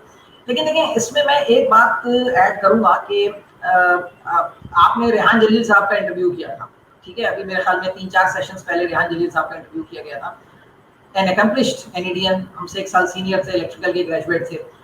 शोबिज में भी काम किया रेहान जलील साहब ने. और न सिर्फ ये कि वो जिस्मानी तौर पे बहुत कदावर शख्सियत है, बल्कि ये कि इल्मी तौर पर और प्रोफेशनल लिहाज से भी बहुत कदावर है. वो एक दफ़ा एनईडी आए और उन्होंने एक गेस्ट लेक्चर दिया. बैच था 1998-99, यानी आपसे कितने साल आपसे सीनियर हुए? 6 साल सीनियर. मेरे से 6 साल सीनियर. जी जी जी. तो 1999 बैच था और मैं उस वक्त उनका क्लास एडवाइजर था. तो मैं उनको दायरे के उस क्लास का मैं एडवाइजर था जिसमें उनका लेक्चर था रेहान जलील साहब का. मैं उनको लेकर गया. तो जब रेहान जलील साहब लेक्चर देकर बाहर निकले तो एक स्टूडेंट ने जाकर उनसे शिकायत की. मुझे उस स्टूडेंट का रोल नंबर भी अभी इत्तेफाक से याद है, रोल नंबर 48 था. काशिफ कादिर, अगर वो सुन रहा हो तो उसको शायद याद आ जाए. तो काशिफ ने कंप्लेन की, बाकायदा शिकायत की रेहान जलील से कि ये लोग थ्योरी बहुत पढ़ाते हैं. तो रेहान जलील ने एक लम्हे का, अच्छा अब जब जैसे ही रेहान जलील से ये शिकायत की गई तो अब मैं जरा सा बैकफुट पड़ता, मैंने कहा पता नहीं अब क्या जवाब आता है. तो रेहान जलील ने उसके जवाब में ये कहा कि यही मौका है, पढ़ लो थ्योरी, उसके बाद जिंदगी भर कोई थ्योरी पढ़ाने वाला नहीं मिलेगा. तो उनका कहना ये था कि देखो, फंडामेंटल्स स्ट्रॉन्ग करने के लिए, बेसिक्स बनाने के लिए, तुम्हारी बुनियाद मजबूत करने के लिए यूनिवर्सिटीज मौजूद हैं. और देखिए, मैंने एक चीज देखी है, स्पेशली अगर आप मेरे डिसिप्लिन की बात करें, कंप्यूटर सिस्टम्स इंजीनियरिंग की, तो जो टूल्स हैं वो बाज़ात ओवरनाइट चेंज हो जाते हैं. अगर आपकी फंडामेंटल्स वीक हैं, अगर आप फॉर एग्जांपल आजकल आप देखें बड़ा जो है वो बज़वर्ड बना हुआ है आर्टिफिशियल इंटेलिजेंस और मशीन लर्निंग. क्या चीजें हैं मशीन लर्निंग और आर्टिफिशियल इंटेलिजेंस के पीछे? सब की सब mathematics, linear algebra, probability, statistical learning, वो सारी बुनियादी बातें हैं. उनको सीखे बगैर मकसद हाउ डू यू एक्सपेक्ट कि आप किसी चीज की चीजें बन जाएंगे? तो अगर स्टूडेंट्स में ये गलतफहमी है, जिस तरह भी सफ़ी साहब कह रहे थे कि आजकल देखिए ना, टेक्नोलॉजी की वजह से क्या प्रॉब्लम हुआ है.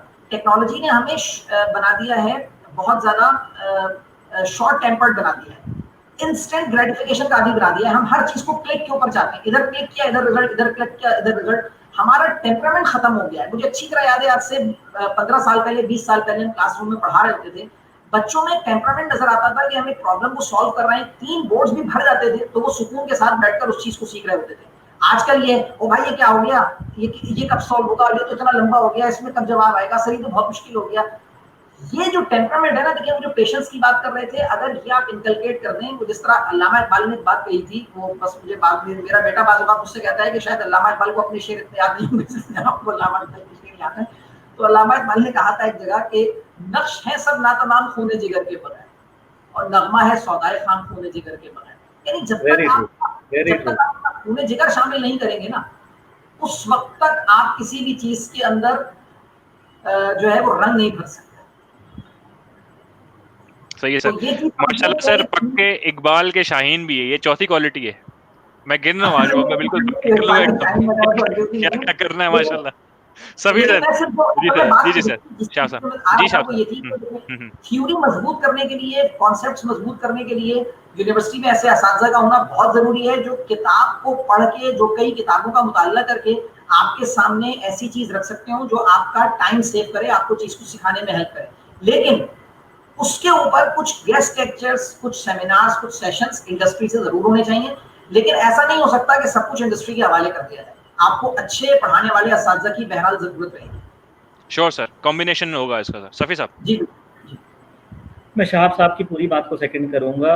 इंडस्ट्री से हमें स्पीकर्स बुलाने चाहिए, लेकिन सब कुछ उनके हवाले नहीं कर देना चाहिए, क्योंकि जो थ्योरी हमारे टीचर्स इस तरीके से पढ़ा सकते हैं तो शायद इंडस्ट्री वाला फिर उस थ्योरी की तरफ नहीं आता, जिसकी वजह से फिर स्टूडेंट के अंदर गैप रह जाता है. अभी का गैप तो बच्चा प्रैक्टिकल फील्ड में जाके, वो जो रेहान जलील साहब ने रिप्लाई किया था ना कि अभी पढ़ लो थ्योरी, बाद में सब प्रैक्टिकल है. अगर आपने थ्योरी पढ़ी हुई होगी तो प्रैक्टिकल आपको प्रैक्टिकल सिखा देगा. अगर आपने थ्योरी नहीं पढ़ी हुई होगी तो वो प्रैक्टिकल आपको कुछ नहीं सिखा पाएगा. ठीक है सर. अच्छा सर, 2 सवाल और हैं. और मैं सब मैंने कुछ सवाल देखे थे, मिस कर गया हूँ, तो मैं सर शाह से डायरेक्ट पूछता हूँ। सर, रोल नंबर की ज़बानी याद करने में क्या आपका कोई आसानी नहीं है? ऐसा है क्या?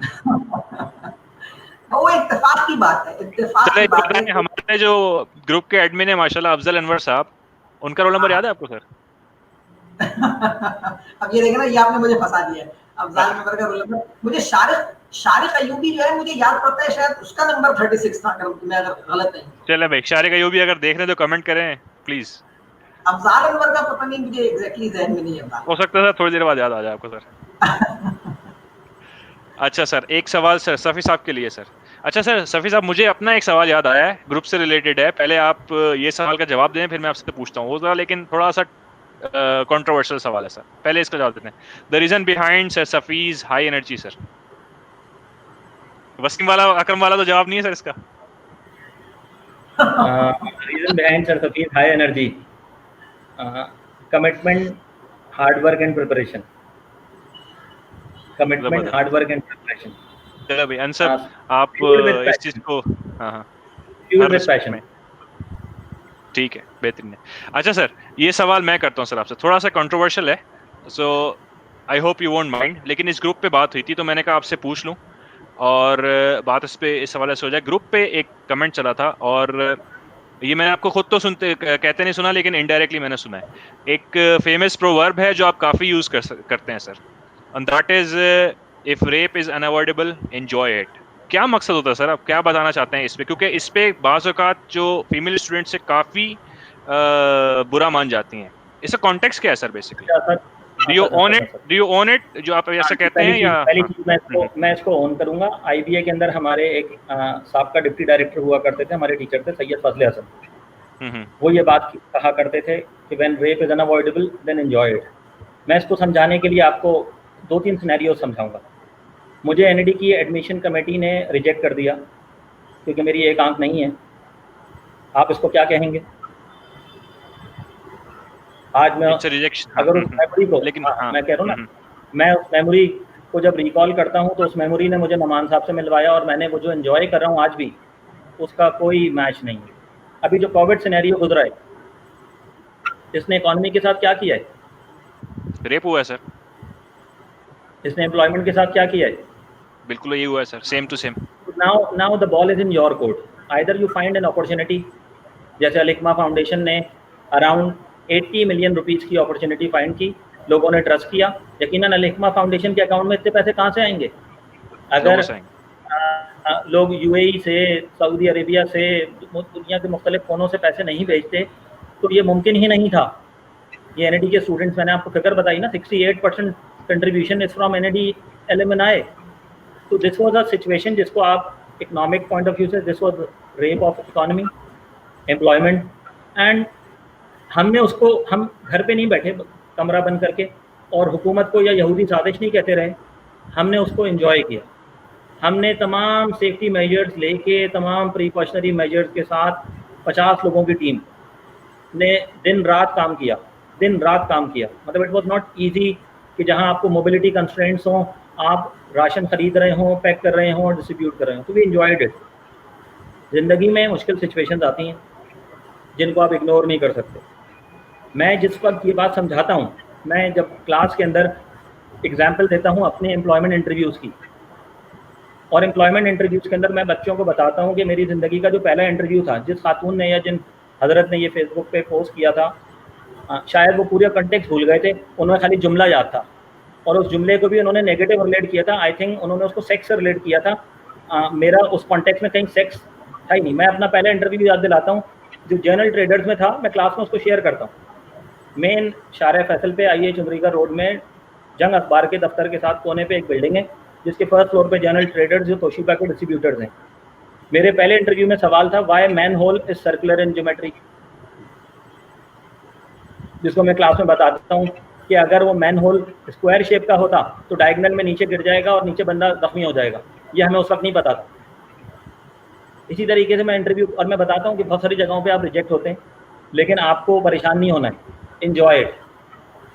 ठीक है। और मैं उसके साथ साथ एक और बात, इसको क्लब करके एक और बात कहता हूँ कि if you panic in the state of क्यास, ये मुशर्रफ साहब की फेमस सेइंग है इस चैट थ्रेड में कई लोगों ने इसको लिख के भी भेजा है, if you panic in the state of chaos you will lose the thinnest chance of getting out of it. Surely. तो यस मैं कहता हूँ, लेकिन मैं क्या कहता हूँ, when rape is unavoidable, यानी सिचुएशन आपके कंट्रोल में ना हो तो फिर उसके अंदर पैनिक करने की ज़रूरत नहीं है। उस सिचुएशन में से रास्ता निकालना है, उसको एंजॉय करना है। जैसे अभी इस कोविड के एरा में मुझसे कोई पूछे, मैंने अपनी ज़िंदगी में ये जो 4 महीने या 6 महीने गुजारे इसके कंपैरिजन के 6 महीने में ढूंढ नहीं सकता।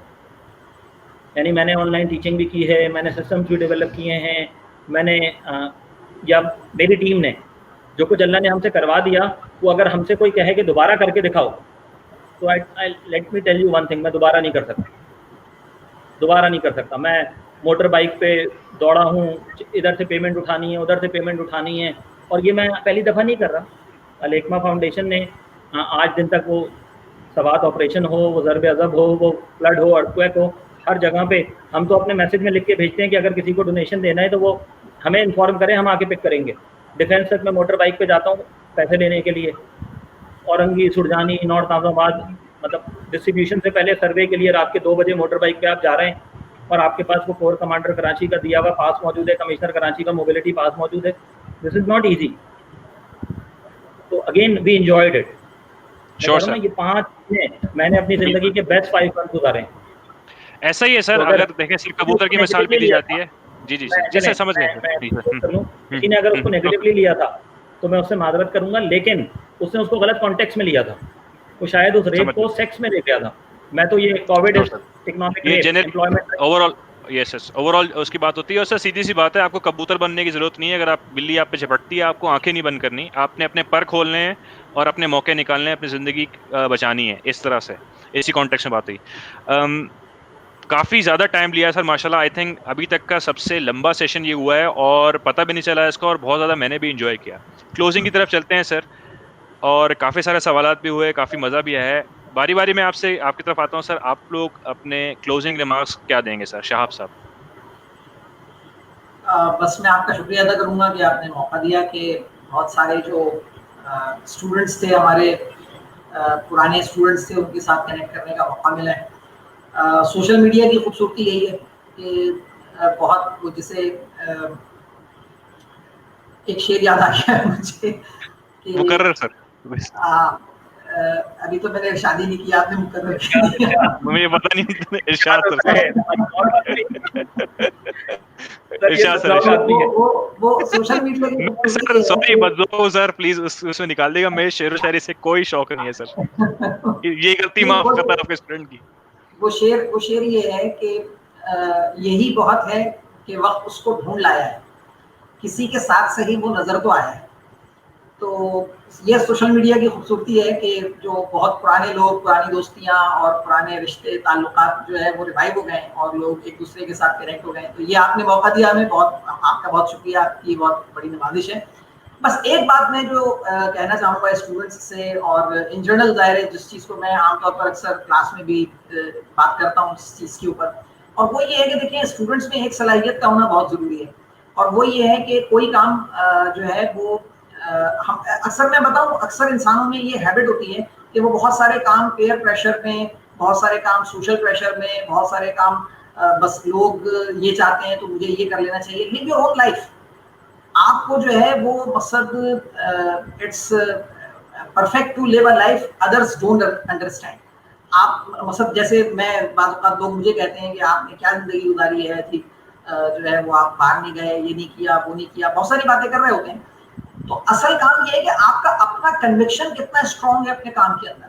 तो आप जिस तरह चीज को समझते हैं, कोई भी काम को, जिसे हम अंग्रेजी में कहते हैं ना jumping on the bandwagon, her fashionable चीज को इख्तियार ना करें। मैं बच्चे के कपड़े खरीदने गया, दुकानदार ने मुझे पैंट दिखाई तो मैंने उसको कहा कि मैंने कहा भाई ये पैंट फटी हुई है।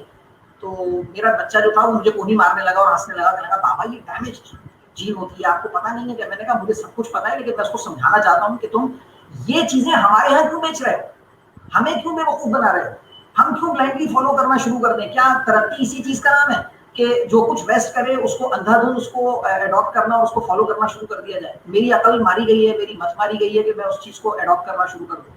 तो बस मैं जनरेशन से, जो न्यू जनरेशन है, उससे मैं सिर्फ इतनी बात कहूंगा, जो भी काम करें सोच समझ कर करें, फैशन इख्तियार करें, ऐसा इख्तियार करें जो अच्छा लगे। बालों को खड़ा कर लेना कोई फैशन नहीं है। बुजुर्गों ने ये सिखाया था कि बालों को बनाना चाहिए, संवारना चाहिए, यहाँ बालों को बिगाड़ना फैशन समझ लिया गया है। तो बस मैं इतनी बात करूंगा और इससे thank you very much sir. ये एक्चुअली हमारा प्लेजर है, उन सबका प्लेजर है कि सर आपने टाइम दिया इतना, और we are very thankful for you sir. Safi sir. Sir, I am really grateful to all of you, specially मुझे शाहब तहजीब साहब के साथ मौका देने का ज़्यादा शुक्रिया। मौका तो आप मुझे खासे अरसे से फॉलो कर रहे थे, लेकिन आपने आज इस महफिल में कि ये चार चांद लगा दिए। शाहब तहजीब साहब की मौजूदगी ने कहिए कि रौनक की दोबाला कर दी। मैं चाहूँगा कि जितने लोग अभी तक सुन रहे हैं वो मेरे साथ दोहराएं। एक बच्ची की फरमाइश आई है कि जी आपने कुछ शेर पढ़ना है, तो मैं चाहूँगा जितने लोग सुन रहे हैं वो मेरे साथ दोहराएंगे। बाक़े दुनिया में रहो, बारे दुनिया में रहो, बारे दुनिया में रहो, गमज़दा या शाद रहो, गमज़दा या शाद रहो, गमज़दा या शाद रहो, ऐसा कुछ करके चलो, यहाँ बहुत याद रहो। ऐसा कुछ करके चलो, यहाँ के बहुत याद रहो, यहाँ के बहुत याद रहो। मैंने ये एक मैसेज असद को अभी भेजा था और मैंने कहा था कि मैसेज का जब इन्होंने बात शुरू की और शाहब तहजीब साहब से बात की तो मैंने ये मैसेज भेजा था जो स्क्रीन पे मौजूद है। ये वही है जो मैंने बीच में कहा था कि बस के मुश्किल है हर एक काम का आसान होना, आदमी को मैसर नहीं इंसान होना। Try to be a good human being. Thank you very much Asad, and thank you very much everyone. बहुत बहुत शुक्रिया सर आपका।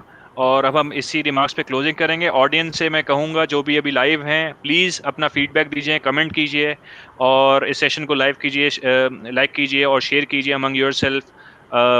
और अगर आपको रिकॉर्डेड सेशन देखना है, बाद में देखना है इंशाल्लाह, तो हम यूट्यूब पे इसको अपलोड कर देंगे। फॉलो कीजिए यूट्यूब को, मेरे नाम से आप लोग इसको सर्च कर सकते हैं। That is for the session जो उन्होंने मिस किया है या किसी को आप शेयर करना चाहते हैं। आप लोगों का बहुत बहुत शुक्रिया आज के अटेंडेंस का। जो ऐसा भी फीडबैक है आप बताइए, और प्लीज़ अपने राय से हमें बताते रहिए, कमेंट कीजिए। आप सबका बहुत बहुत शुक्रिया सर। साहब आपका बहुत शुक्रिया। सफ़ी साहब आपका बहुत बहुत शुक्रिया। अस्सलाम वालेकुम।